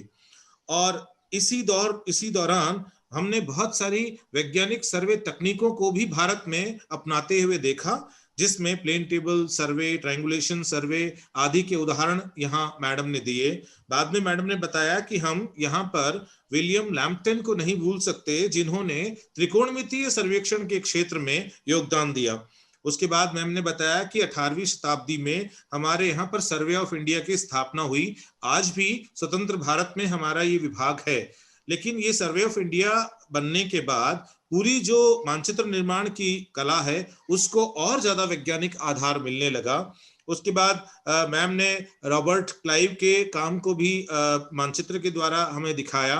मैडम ने जॉर्ज एवरेस्ट के बारे में जिक्र करते हुए बताया कि ये सर्वेयर जनरल थे, और हम सब जानते हैं कि एवरेस्ट की जो चोटी है वो भी इनके नाम से ही उसका नाम एवरेस्ट रखा गया है। इनकी रुचि त्रिकोणमितीय सर्वेक्षण में जबरदस्त थी, क्योंकि इनको सटीकता से बहुत ज्यादा लगाव था, इनका बहुत ज्यादा समर्पण था, सटीकता के प्रति ऑब्सेशन था इनका, और इसी कारण से ये त्रिकोणमितीय सर्वेक्षण को अपनाकर पूरे भारत के मानचित्र को बहुत ही यूं कहें कि हम पूरे मापनी के ऊपर और एकदम सटीक रूप में उसको निरूपित करना चाहते थे। और भारत में जो महान त्रिकोणमितीय मानचित्र निर्माण का काल है वो इनके काल से शुरू होता है।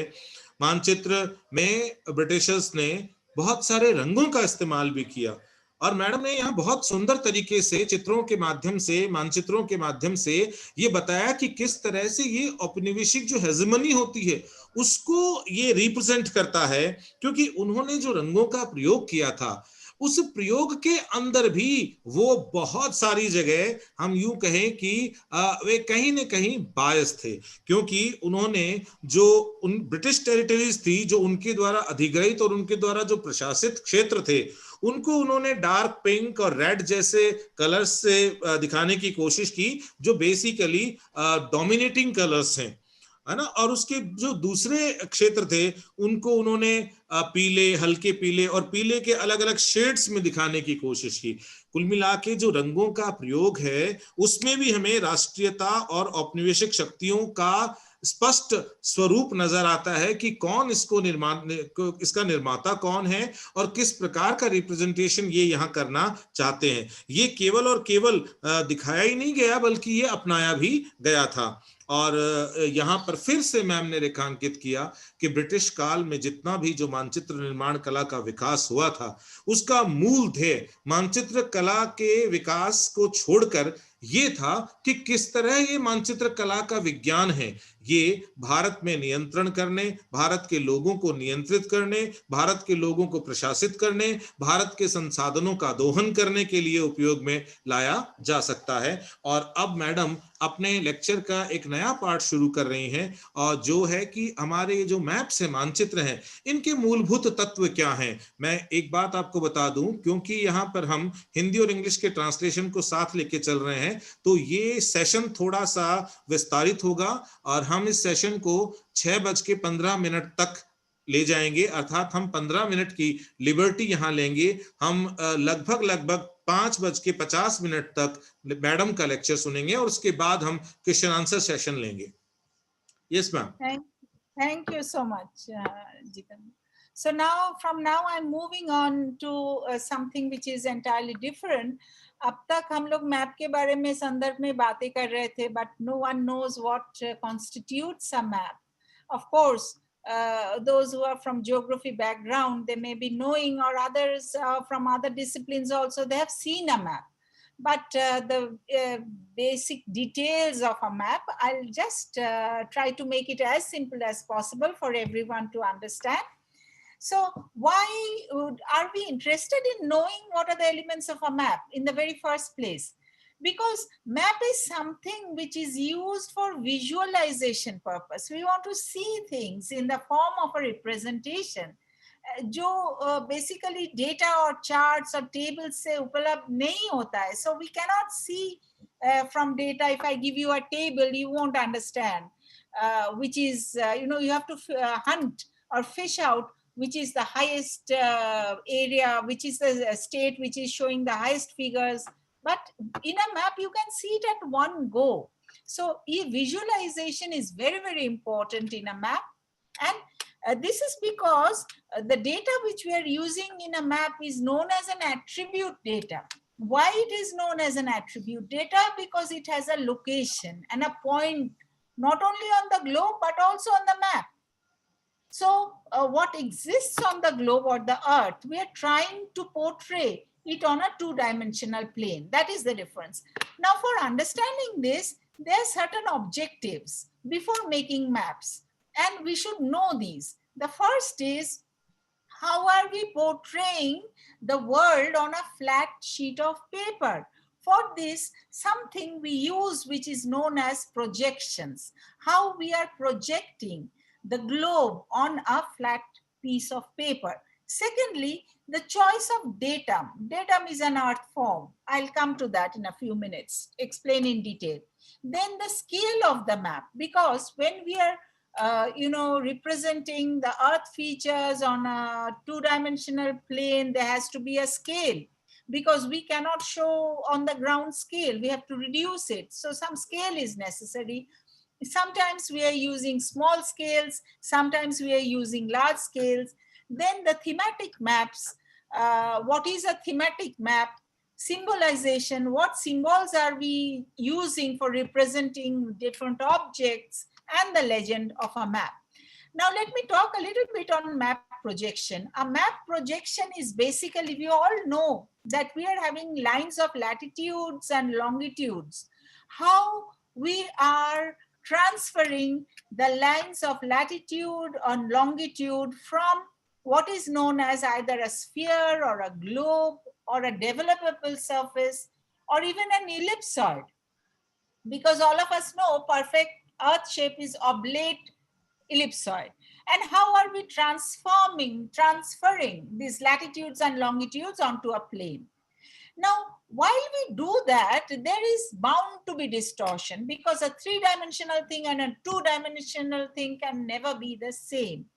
And so, depending on the purpose of the map, what the cartographers or map makers do, they retain certain properties and they discard certain properties, because all of the properties cannot be maintained.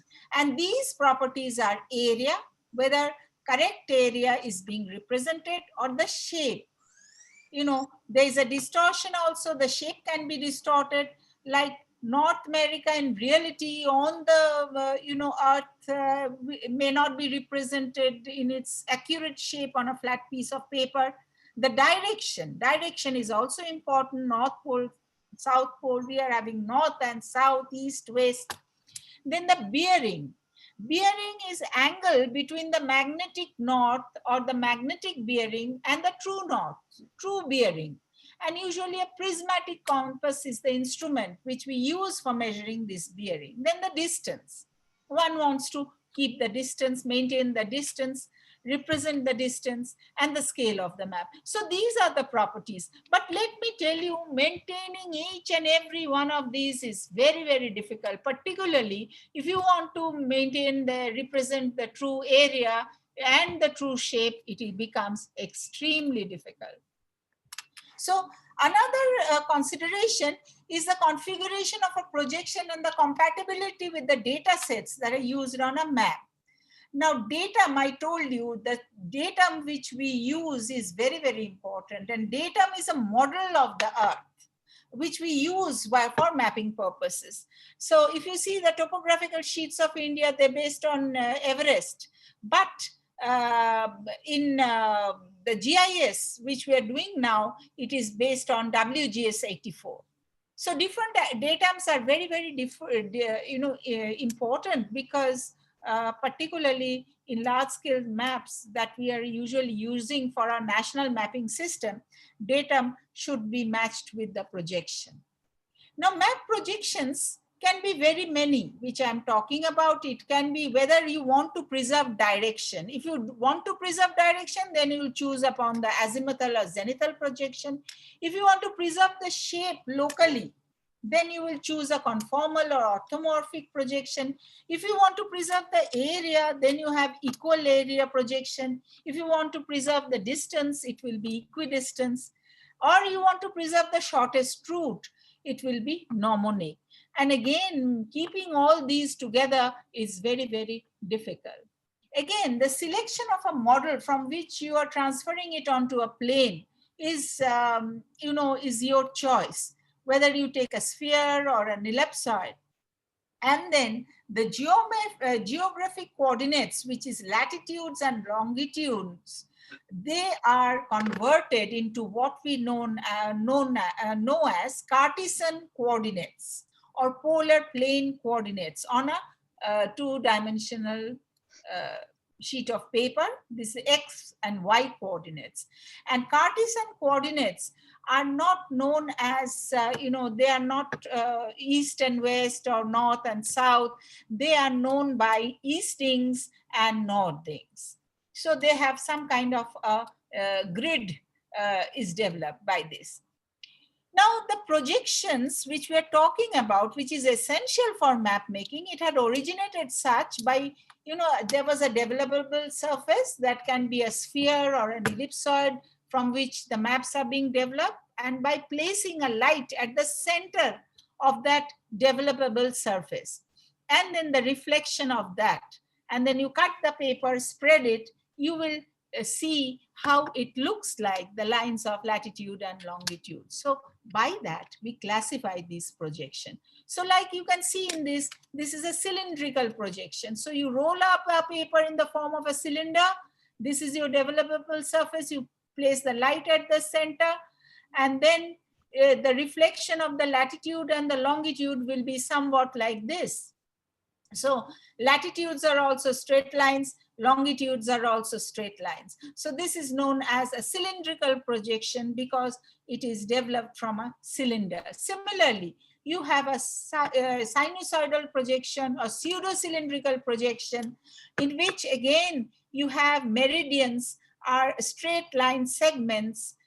The central meridian is straight line. All other meridians are curving outwards, whereas the parallels, the latitudes are straight lines. So you cut it, it will be resembling like this. Then you have conical. Again, the paper or the flat sheet of paper, you're rolling it up in the form of a cone and placing it on the developable surface. And so that's why the name conical. And conical, you have one standard parallel, and conicals two standard parallel. And as you can see, then you cut up the cone and you get a projection like this. So this is the conical. This is the azimuthal or equidistant projection, which are very good for representing polar regions because of the distance and directions from the central point are preserved. And so these projections are very good for mapping polar areas. This is the conformal projection, which is a stereographic projection. Again, as you can see, where the source of light is somewhere else from where you're doing you're projecting. So you have again, then it is very good for mapping north and the south pole or the polar regions. Now, before I move again, I would request Jitendra to complete this part. Then I will also talk about different kinds of maps. Yes, ma'am. Ma'am ने इस section में मानचित्र के मूल तत्वों की बात की और सबसे पहले ये सवाल उठाया कि हम ये मानचित्र के जो मूल तत्व हैं इनके बारे में क्यों जानें। बड़ी सिंपल सी बात है, क्योंकि हम ये जानते हैं कि टेबल और आंकड़े से जो हम प्राप्त नहीं कर सकते या आसानी से जिस चीज को हम नहीं समझ सकते, उसको हम बहुत ज्यादा आसान तरीके से समझ सकते हैं मानचित्रों के द्वारा। क्योंकि जो विजुअल इम्पैक्ट है मानचित्र का, वो प्लेन आंकड़ों और ये जो सारणियां हैं उनसे ज्यादा बेहतर होता है। मैम ने बताया कि हम मैप्स के अंदर एट्रीब्यूट डेटा को इस्तेमाल करते हैं, कारण बड़ा साफ सा है, क्योंकि हम द्विविमीय पटल के ऊपर अवस्थिति निर्धारण का काम मानचित्र के द्वारा करते हैं और इसीलिए हमें एट्रीब्यूट डेटा की आवश्यकता पड़ती है। मैम ने बताया कि प्रक्षेप की जब हम बात करें तो हमें प्रक्षेप की आवश्यकता क्यों होती है, क्योंकि वास्तव में हमारी जो पृथ्वी है वो त्रिविमीय है। अब इस पृथ्वी को त्रिविमीय पृथ्वी को जब हमें द्विविमीय पटल के ऊपर दिखाना हो, समतल पटल के ऊपर दिखाना हो, तो बिना प्रक्षेपों की सहायता के हम ये नहीं कर सकते। तो मैम ने बताया कि किस तरह से हम प्रक्षेपों की सहायता से इस त्रिविमीय पृथ्वी को द्विविमीय समतल पटल के ऊपर दर्शाने का प्रयास करते हैं। मैम ने इसके बाद इसमें आंकड़े, मापनी आदि का महत्व बताते हुए और उसके बाद विशिष्ट उद्देश्य परक मानचित्रों की बात करी, थीमेटिक मानचित्रों की बात करी और ये भी बताया कि किस तरह से हम सिंबल्स आदि का प्रयोग करके और इस तरह के मानचित्र बनाते हैं। इसके बाद मैम ने ये भी बताया कि हम इन मानचित्रों के नीचे लीजेंड्स के रूप में हम बहुत सारी सूचनाएं देते हैं, जिसकी सहायता से हमें मानचित्र को पढ़ने में आसानी होती है। मानचित्र प्रक्षेप में के बारे में बताते हुए मैम ने ये भी बताया कि ये जो अक्षांश और देशांतरों के ग्रिड होते हैं ग्लोब के ऊपर, हम प्रक्षेप बनाते हैं तो हम क्या करते हैं, उनको एक समतल पटल के ऊपर कन्वर्ट करने की कोशिश करते हैं।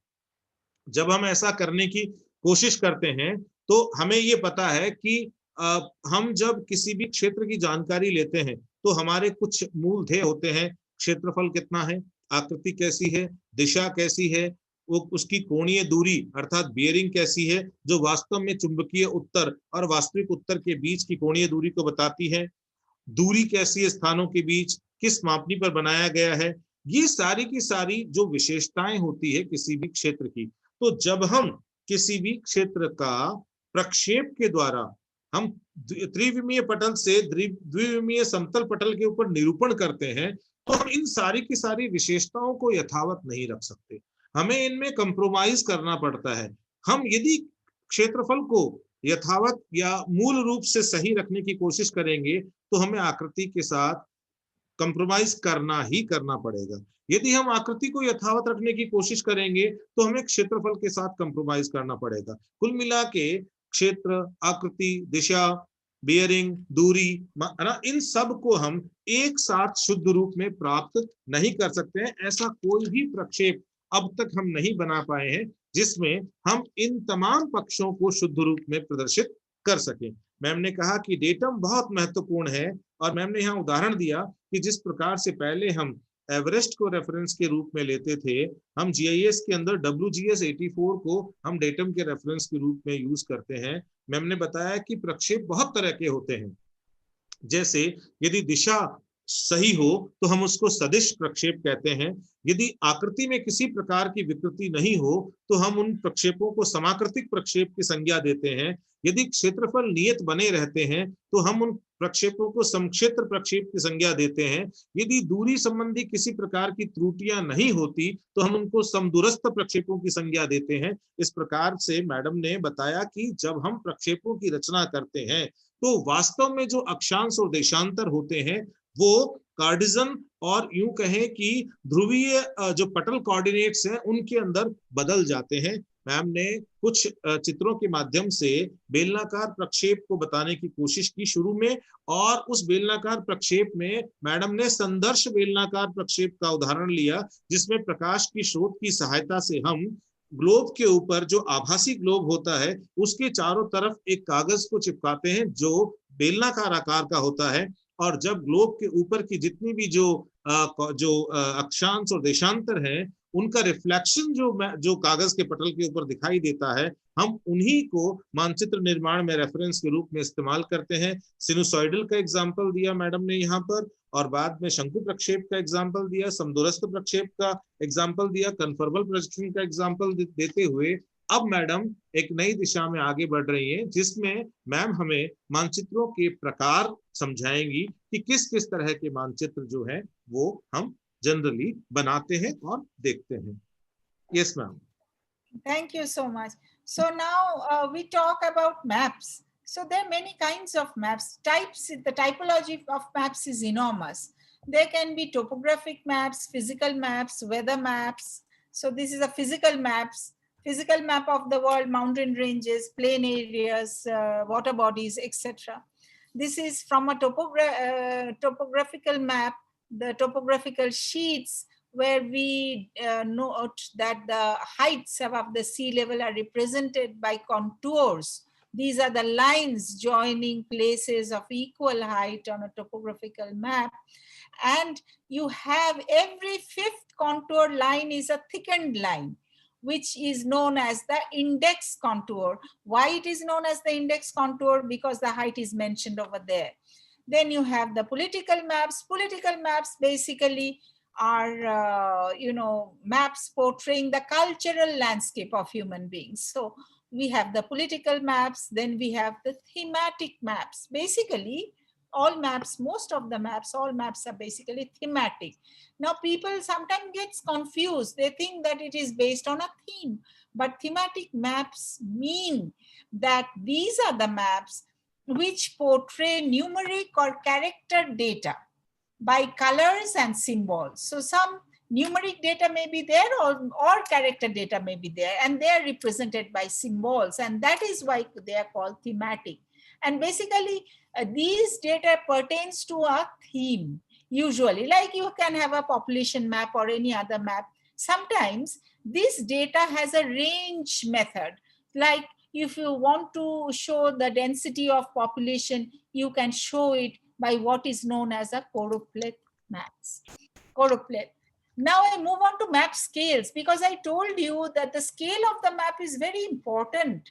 And we have two ways of representing scale. One is a representative fraction, that is, it shows the ratio of the map scale to the ratio of the real world scale.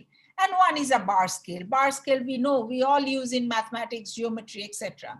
So large scale maps show small areas, but small areas mean that when small areas are shown, it is shown with great detail. For example, if you want to show your city or within the city different wards, then you'll use a large scale map. Whereas small scale maps like the World Atlas and the others, they show large areas, but in this case, the detailing is much less. So when we talk about the data which we're using on maps, initially stored data doesn't have any scale, but on the map, they have location, they have the Cartesian locations, X, Y coordinates, and scale is very important, as I had told you. This is depends on your objective of mapping. If you want to do city maps or you want to do small area mapping, then your scale will be different from that of a large scale maps. Now, map data can be a nominal data. Nominal data is you have the names or the IDs of the objects. You can have categorical data. Categorical data is that you are grouping the data into discrete classes. Or you can have ordinal data. Ordinal data is you are separating the data based on quantitative ranks, or you have numerical data. That is also possible. So you can see this is the example of categorical data which we are representing in the form of points, lines, and polygons. The nominal data also is very important, because points can be represented representing a city or a house because it has a point location. Lines like rivers, faults, roads, railroads, roads, they're all lines.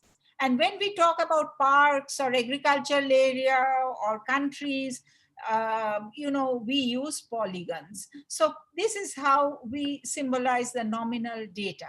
Then the ordinal data, which I talked about, that data you are grouping by rank according to some quantitative measure. Like cities, we can have small cities or medium cities or large cities. Students, we can earn, earn A grade or B, C in the class. Then different infiltration rates of soils. So the data must be represented by unique value maps and also colors. we use to portray the increasing value of these, the data. So then we have the numerical data. Numerical data we are all used to. It's a continuous phenomenon, like we represent it through rainfall maps or elevation, population, etc. Now, we are also using symbols. Symbols are associated with numerical data. Sometimes we use points, lines, or circles also. So the bigger, the larger the data, the larger will be the point or the circle, and thicker would be the line. So that is how we are representing numerical data on a map. Then we also use graduated symbols. Graduated symbols, they're graduating from a lower level to a higher level. So there are different values, different classes. So graduated symbols usually are found on a classed maps. Then also we have proportional symbols. Proportional symbols is also very important, and they form part of an unclassed map. So as you can see, this is a classed map. You have discrete class intervals, and this is an unclassed map. So the larger circle, more of population residing in that state, as you can see. Symbols are also associated with numerical data. We can have polygons, and polygons can also vary according to hue, saturation, or intensity.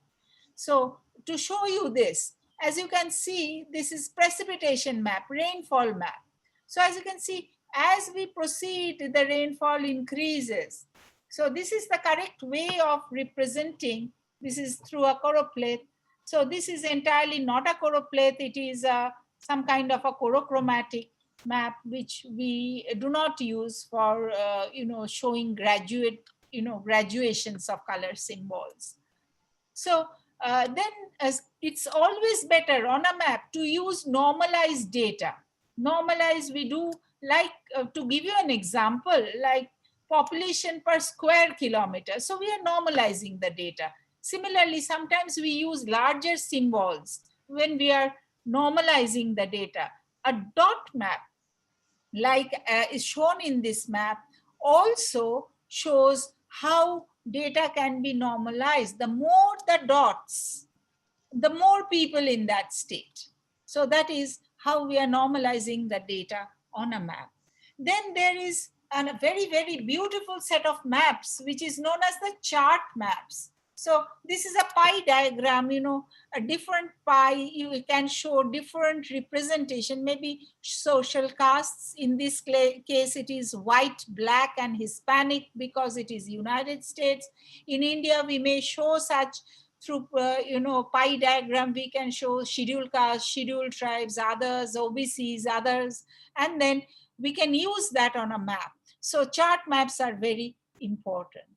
Now, there are different methods of grouping data, which I won't go into detail as of now, because how you group the data before portraying them on the map.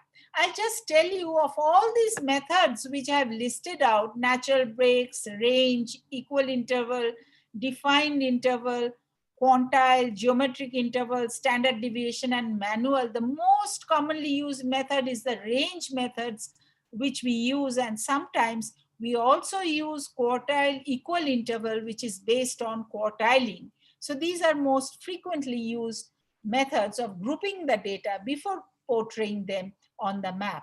So the same map will look different if you use different methods. These are the natural breaks. This is equal interval.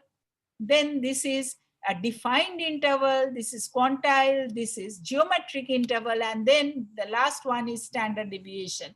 So the same map will look different. So your purpose here is very, very important, what you want to show. So this is a map of Uttar Pradesh, which you can see. This is a choropleth map. This is inter-district urban mail out migration in Uttar Pradesh. And you can see this hue very high is, this, and then high. This is how it has been arranged and ranked. And so all these districts which are at the, having a very intense color of the same shade shows more of urban male out migration. So that is how we use on a map. So the color schemes are very, very important when we choose. Like population data, if you are to show migration or people living in urban areas, it is better to use the same color with different intensity. As you go towards the higher side, the deepest is the shade. Using such kind of schemes it doesn't look good, because this forms a chorochromatic map and it does not reflect how your data is becoming more and more intense.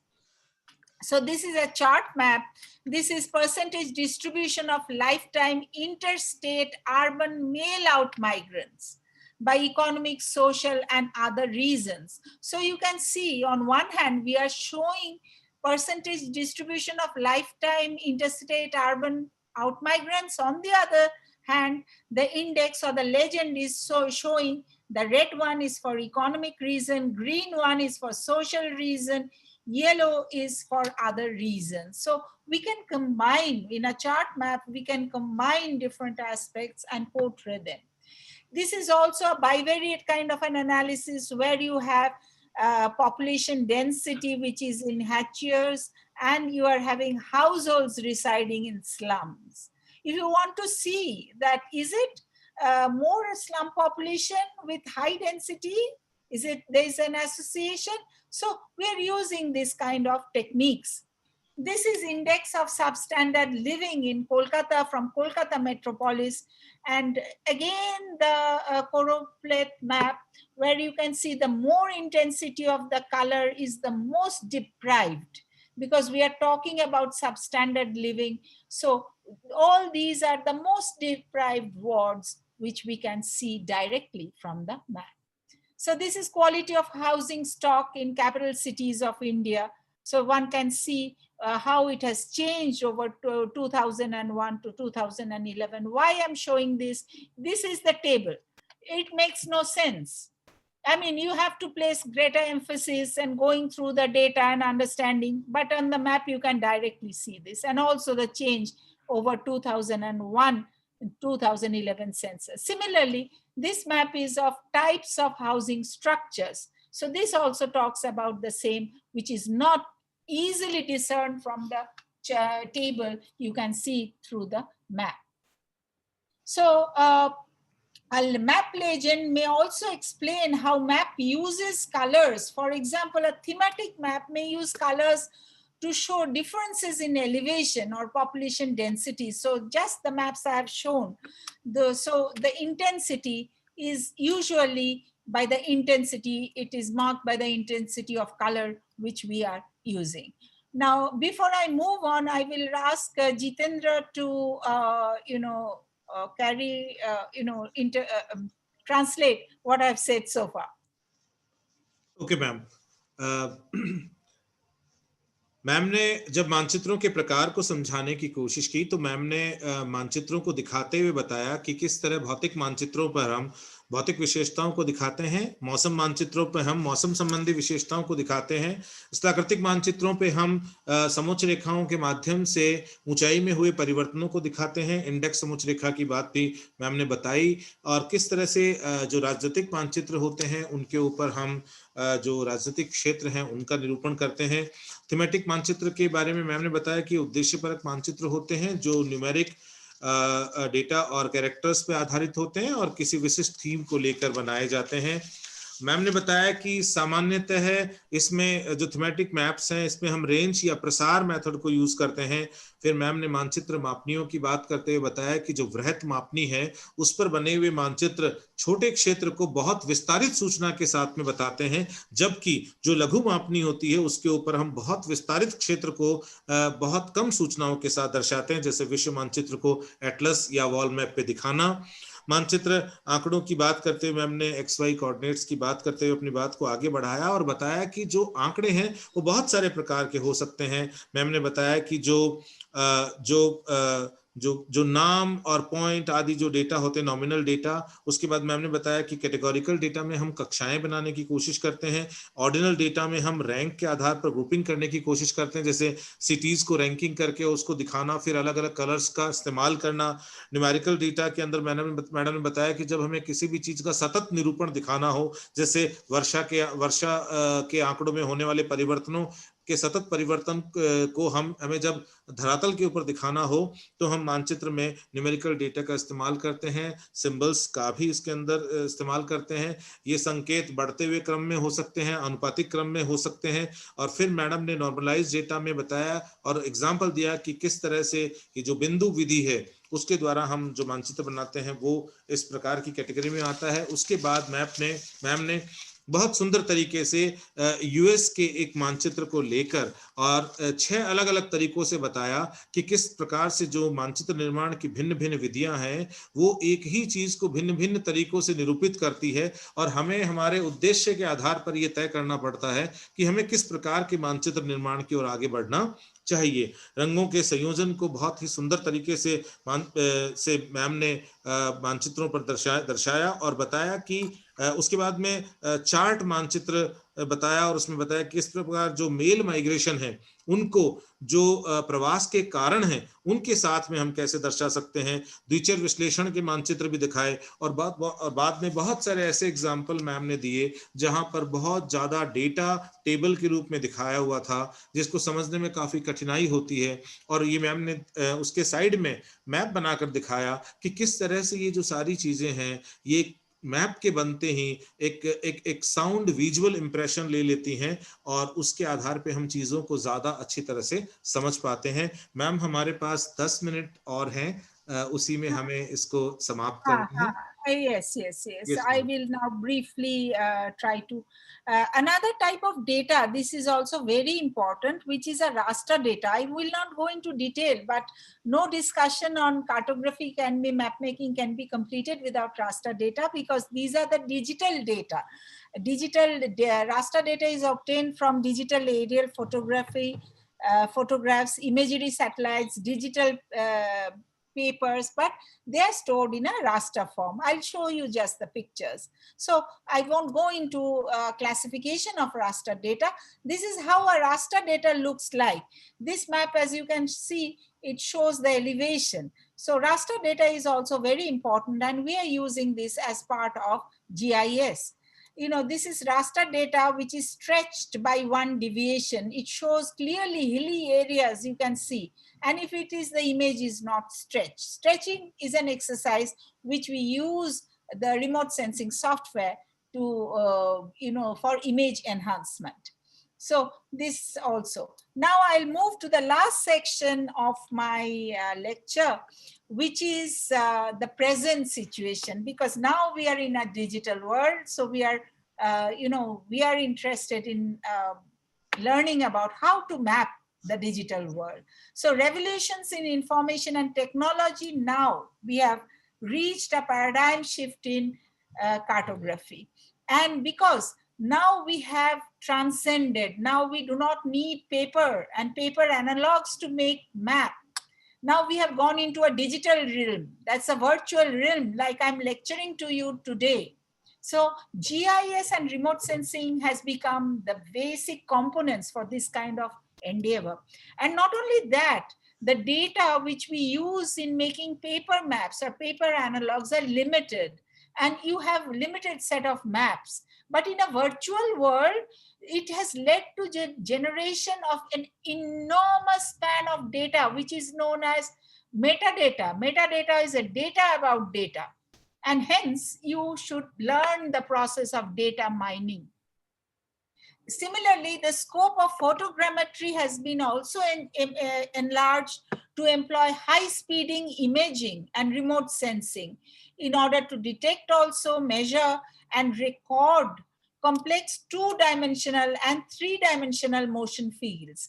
In India, we do not have as of yet, but if you go to the West, you will see the moment you step out in the road, you want to reach somewhere, you switch on your 3D and it will give you 3-dimensional representation of the road through which you are passing in order to reach somewhere. Of course, now we have in car, we have the GPS system. We can find our way out, the easiest route, shortest route, etc. So that means that entire thing is getting revolutionized. Digital world is something entirely different human beings have seen earlier so far. So now we are joining what is known as a World Wide Web, and open source GIS programs have become very, very common. Another thing which has become common is known as cloud computing or on-demand computing. What is this on-demand computing? This is based on internet, where we are sharing information, sharing resources, many computers, many users.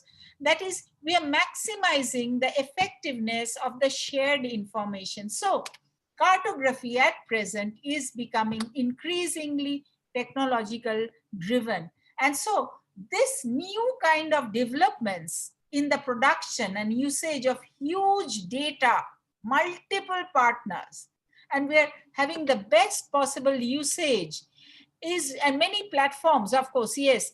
And this is known as neo-cartography. So it has led to the evolution of neo-cartography in present times.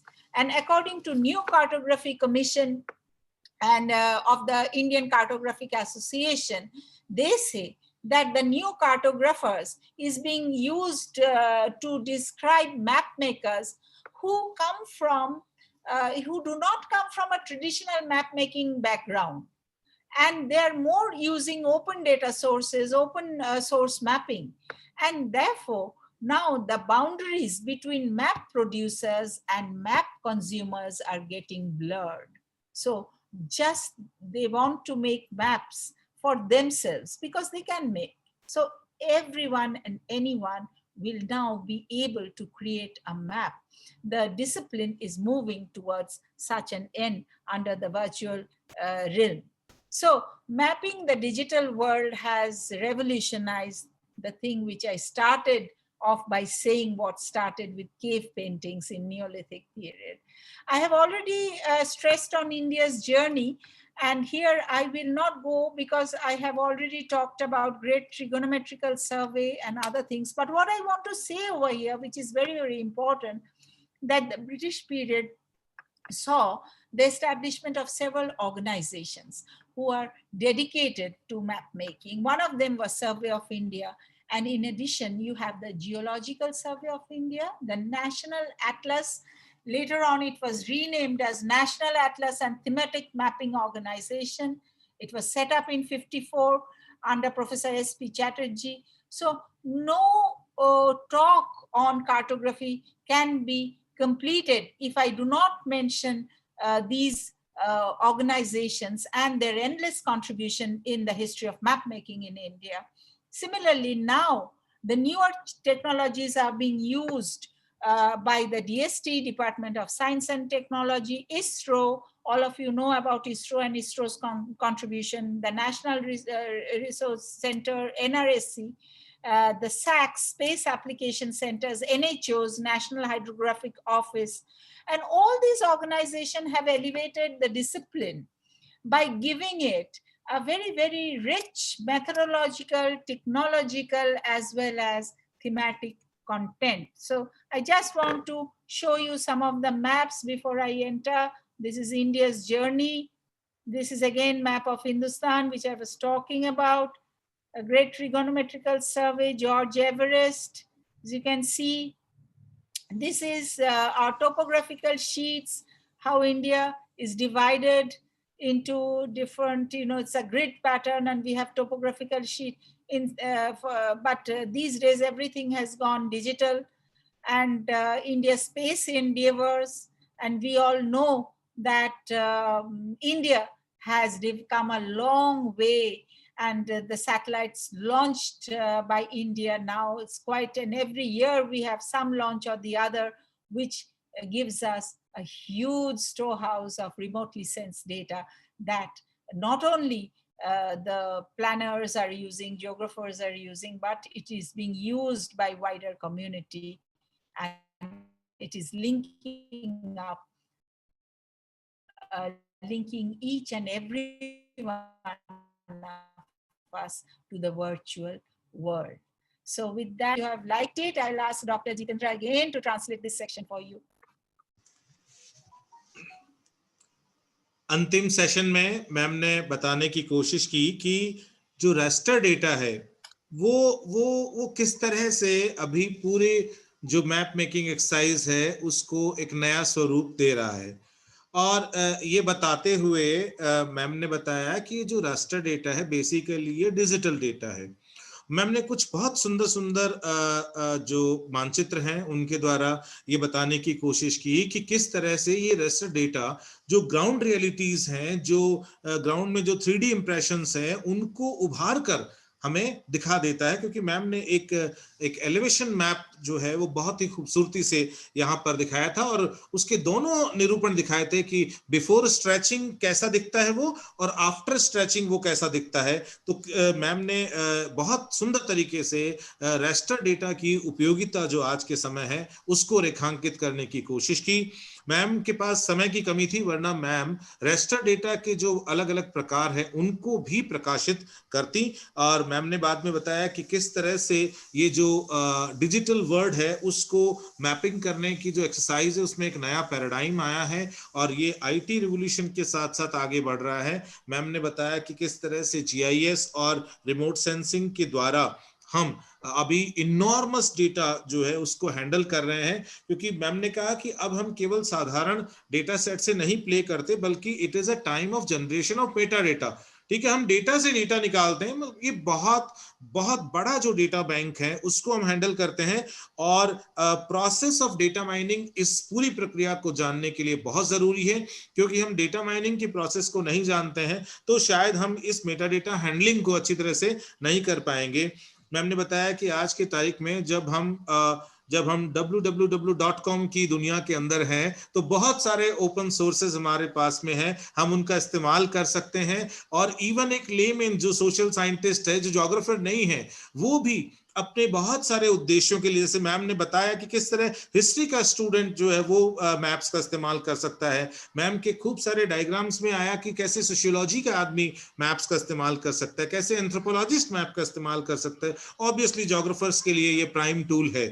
और फिर ma'am ने बताया कि आज का जो time है वो क्लाउड कंप्यूटिंग का टाइम है। ऐसे टाइम पे हम लोग बहुत आसानी से डेटा शेयरिंग के साथ साथ डेटा एनलार्जमेंट का काम भी कर सकते हैं। मैम ने बताया कि ये जो नियो कार्टोग्राफी का जमाना है, इस जमाने के अंदर इवन जो हमारा जो नेशनल कार्टोग्राफिक कमीशन है, जो इंडियन कार्टोग्राफिक एसोसिएशन के तहत है, उसमें भी हम बहुत सारे ऐसे लोगों को डेप्यूट कर रहे हैं जो बेसिकली मैप मेकिंग एक्सरसाइज से नहीं है, but they can draw very good maps through the digital information which is available with us। और मैम ने इसके बाद में Indian history, map making history को फिर से थोड़ा सा हाईलाइट करते हुए बताया कि किस तरह से हम जो एक नियोलिथिक पीरियड के एग्जांपल हमारे भारत में भी देखने को मिलते हैं, वहां से जो जर्नी शुरू हुई थी ह्यूमन सिविलाइजेशन की मैप मेकिंग की, वो कितने दुनिया के अलग अलग कोनों में कितने दौर से गुजरी और आज हम उसके बहुत ही एक रिफाइंड स्वरूप को देख रहे हैं, उसके बहुत ही सुधरे हुए रूप को देख रहे हैं, जिसमें एक क्लिक के साथ में हम जो है वो बहुत सारी दुनिया के किसी भी कोने की इंफॉर्मेशन बहुत सुंदर तरीके से मानचित्र के माध्यम से निरूपित कर सकते हैं। और हम हमारे जो रिप्रेजेंटेशन है उसको बहुत ज्यादा सुंदर और बहुत ज्यादा सुव्यवस्थित बना सकते हैं। मैम, आपने हमें उद्बोधित किया, उसके लिए बहुत बहुत धन्यवाद। और ये बहुत इंफॉर्मेटिव सेशन था। मैं श्योर हूं इस बात को लेकर कि इस सेशन में क्वेश्चंस बहुत कम आए होंगे, क्योंकि इस पूरे सेशन में इंफॉर्मेशन की जबरदस्त बम्बार्डिंग थी। तो हमारे सारे के सारे जो पार्टिसिपेंट है वो निश्चित रूप से इस धारा से जुड़े होंगे कि जितना मिले उसको सजो लो, क्वेश्चंस जो हैं वो बाद में भी मैम को ईमेल करके और पूछे जा सकते हैं, क्योंकि मैं खुद जब इस लेक्चर को ट्रांसलेट कर रहा था तो मुझे भी बहुत सारी बार दिक्कत आ रही थी, क्योंकि इसमें इतना ज्यादा सूचनाओं को सारगर्भित तरीके से प्रस्तुत करने की कोशिश की गई थी इस पूरे प्रेजेंटेशन में, जो बहुत आसान नहीं था। एक नॉन जोग्राफर्स को इतने कम समय में केवल 2 घंटे के सेशन में पूरी मैप मेकिंग एक्सरसाइज की हिस्ट्री से लेकर और उसकी उपयोगिता तक को रेखांकित कर देना कोई आसान काम नहीं है। मैम, कुछ क्वेश्चंस मैं क्वेरीज लेना चाहूंगा। एक पार्टिसिपेंट पूछ रहे हैं, can we use different colour schemes in chorochromatic maps? Yes, yes. Chorochromatic is actually each identity is being represented by a different color. That is a chorochromatic. It won't show a sequence. जैसे एक map में you have different crops, jute bee, rice bee, and you are using different colors to represent that. It is not showing you a gradation, that is classes. I have explained how you represent class data. There are various ways of classifying, categorizing data. It does not, chorochromatic map does not show categorized data. Ma'am, there's one more question. Yes, yes, please. From where we can get raster data for regional study in India? Raster data is from aerials, remote sensing sources, either aerial photographs or satellite imageries. That is the raster data. Raster data basically is an image data. It is given in pixels. Now I'm seeing you. You are a raster format now for me. Yes, ma'am. If you see, sometimes the connectivity is not good, your face will appear in the form of pixels. And the size of the pixels, the cartographers, they calculate what size will make a picture more and more accurate. This is the raster data. You are now showing, seeing my face. This is, I am not categorical data. I am not raster data. Yes.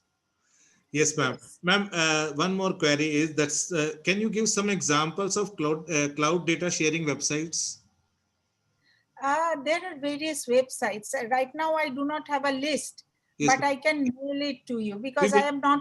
We will share in the participants group. And ma'am, the last query is that when classes are higher, like 6, 7, or 8 in numbers, then it is difficult to use the same the shades of the same color. So what to do in that case? Hashiers. Okay, that we can use. Lines. That can be, you can show more with that, because this is usually a problem students are facing. I'm seeing more number of classes, but the lowest to the highest would be how close the hashiers are. Yes. So ultimately it can be even black, the last one. Yes. So you can use an end number, but it should be in the same direction. Sometimes people use dots, sometimes crosses. That is not hashiering. Hashiering is by lines. Yes, so that has to be taken care of. Those are the cartographic details, which usually these days no one learns. Because why? Because we start with GIS and end with GIS. Of course, we are using all these things through GIS, but they are giving you ready-made maps. You're feeding in the data, digitizing, and then you get the end product map. You're not making it by hands. So no one asks these questions these days. Thank you, ma'am. Thank you very much. Today's session is being covered by Dr. Chandrakanta in English and Mukesh Swami in Hindi. They will prepare the report and present the report tomorrow in the tomorrow's session. I'm really thankful to both of them, Dr. Chandrakanta as well as Mukesh Swami, for writing the report. And ma'am, thank you very much. This is a lecture for me after 2 decades almost. I enjoyed a lot, but for the formal vote of thanks, I request Dr. Nitesh Narnoli. Dr. Nitesh Narnoli completed PhD from Central University, Gujarat. Nitesh is here. Yes, ma'am. Yes, ma'am. Yes, ma'am. Nitesh, I'm very happy to see you. Yeah, ma'am. Same here. I'm also happy to see you and listening you after a long time. It's It's good. given me that you're immense good. pleasure. Yeah.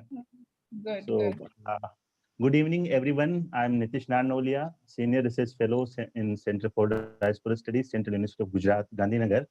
And now, as I have been given the responsibility for formal vote of thanks on behalf of the organizing committee, I extend my warm thanks for your dynamic discussion, mapping as an investigation tool in social science researchers. Professor Anuradha Banerjee highlighted the importance of mapping in conducting social sciences research, and also it was a knowledgeable to get an understanding for how maps can be used for tool of a research. Thank you, ma'am, for accepting our invitation. We are extremely obliged to you, and I'm also thank the pattern, co-pattern, and the mentors of this program for their persistent support and motivations since the beginning of this course or orientation program. I also thank the participants for their very vigorous engagement and the composer. I thank the conveners, Dr. Jitendra Soni, Dr. Ravinder Kumar, and the organizing secretary, O.P. Seni sir, for their lively input and endless motivation to the participants as well as the organizing committee. I must thank the reporters, Dr. Monica Bist, Ayushi Jain for presenting previous sessions report. And last not but least, I thank the technical committee, which is working tirelessly in background to make it a success. Our next lecture will be held tomorrow. The speaker will be Professor Aslam Mahmood from CSRD JNU. He will be speaking on measures of association. See you all tomorrow session. Until the stay safe. Thank you once again. And thank you, ma'am, once again. Happy to see you. Yeah. Thank you very much. And let me tell you, Nitesh is the student of my student. So that is how it goes. And tomorrow is my teacher who will come Yes. and give you the lecture. That is how we proceed across generations. Yes, That is ma'am. something which is really awesome. That's really good. And my best wishes to you, Jitendra. I really enjoyed lecturing today. And I was feeling very happy while I was addressing these vast, backgrounds of participants. I know that this is all the time I only talk to geographers. So Yes, the ma'am. or the demographers. Now this was something beyond that. That is what it makes it interesting. Ma'am, it was our pleasure that we got you here, and you have accepted our invitation and delivered a talk. We are really thankful to you. And in future also, whenever we feel like, we will request you to share our board. And I hope that you will be always agree with us. And thank you, ma'am. Thank you very much. And with your due permission, I just want to end this meeting here. Yes. And thank you, everyone, and your all other colleagues who are, taking part in this.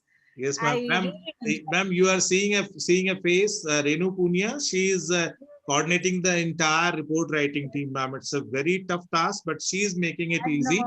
We are really thankful to Renu, ma'am. After passing through half of the journey of this course, your consistent, your persistent contribution to the course is really appreciable. I thank all of you on my behalf. Not only thanking, my wishes Yes, ma'am. goes to all, each and every one of you. Thank you, ma'am. Okay. Okay. Bye-bye. Bye-bye, ma'am.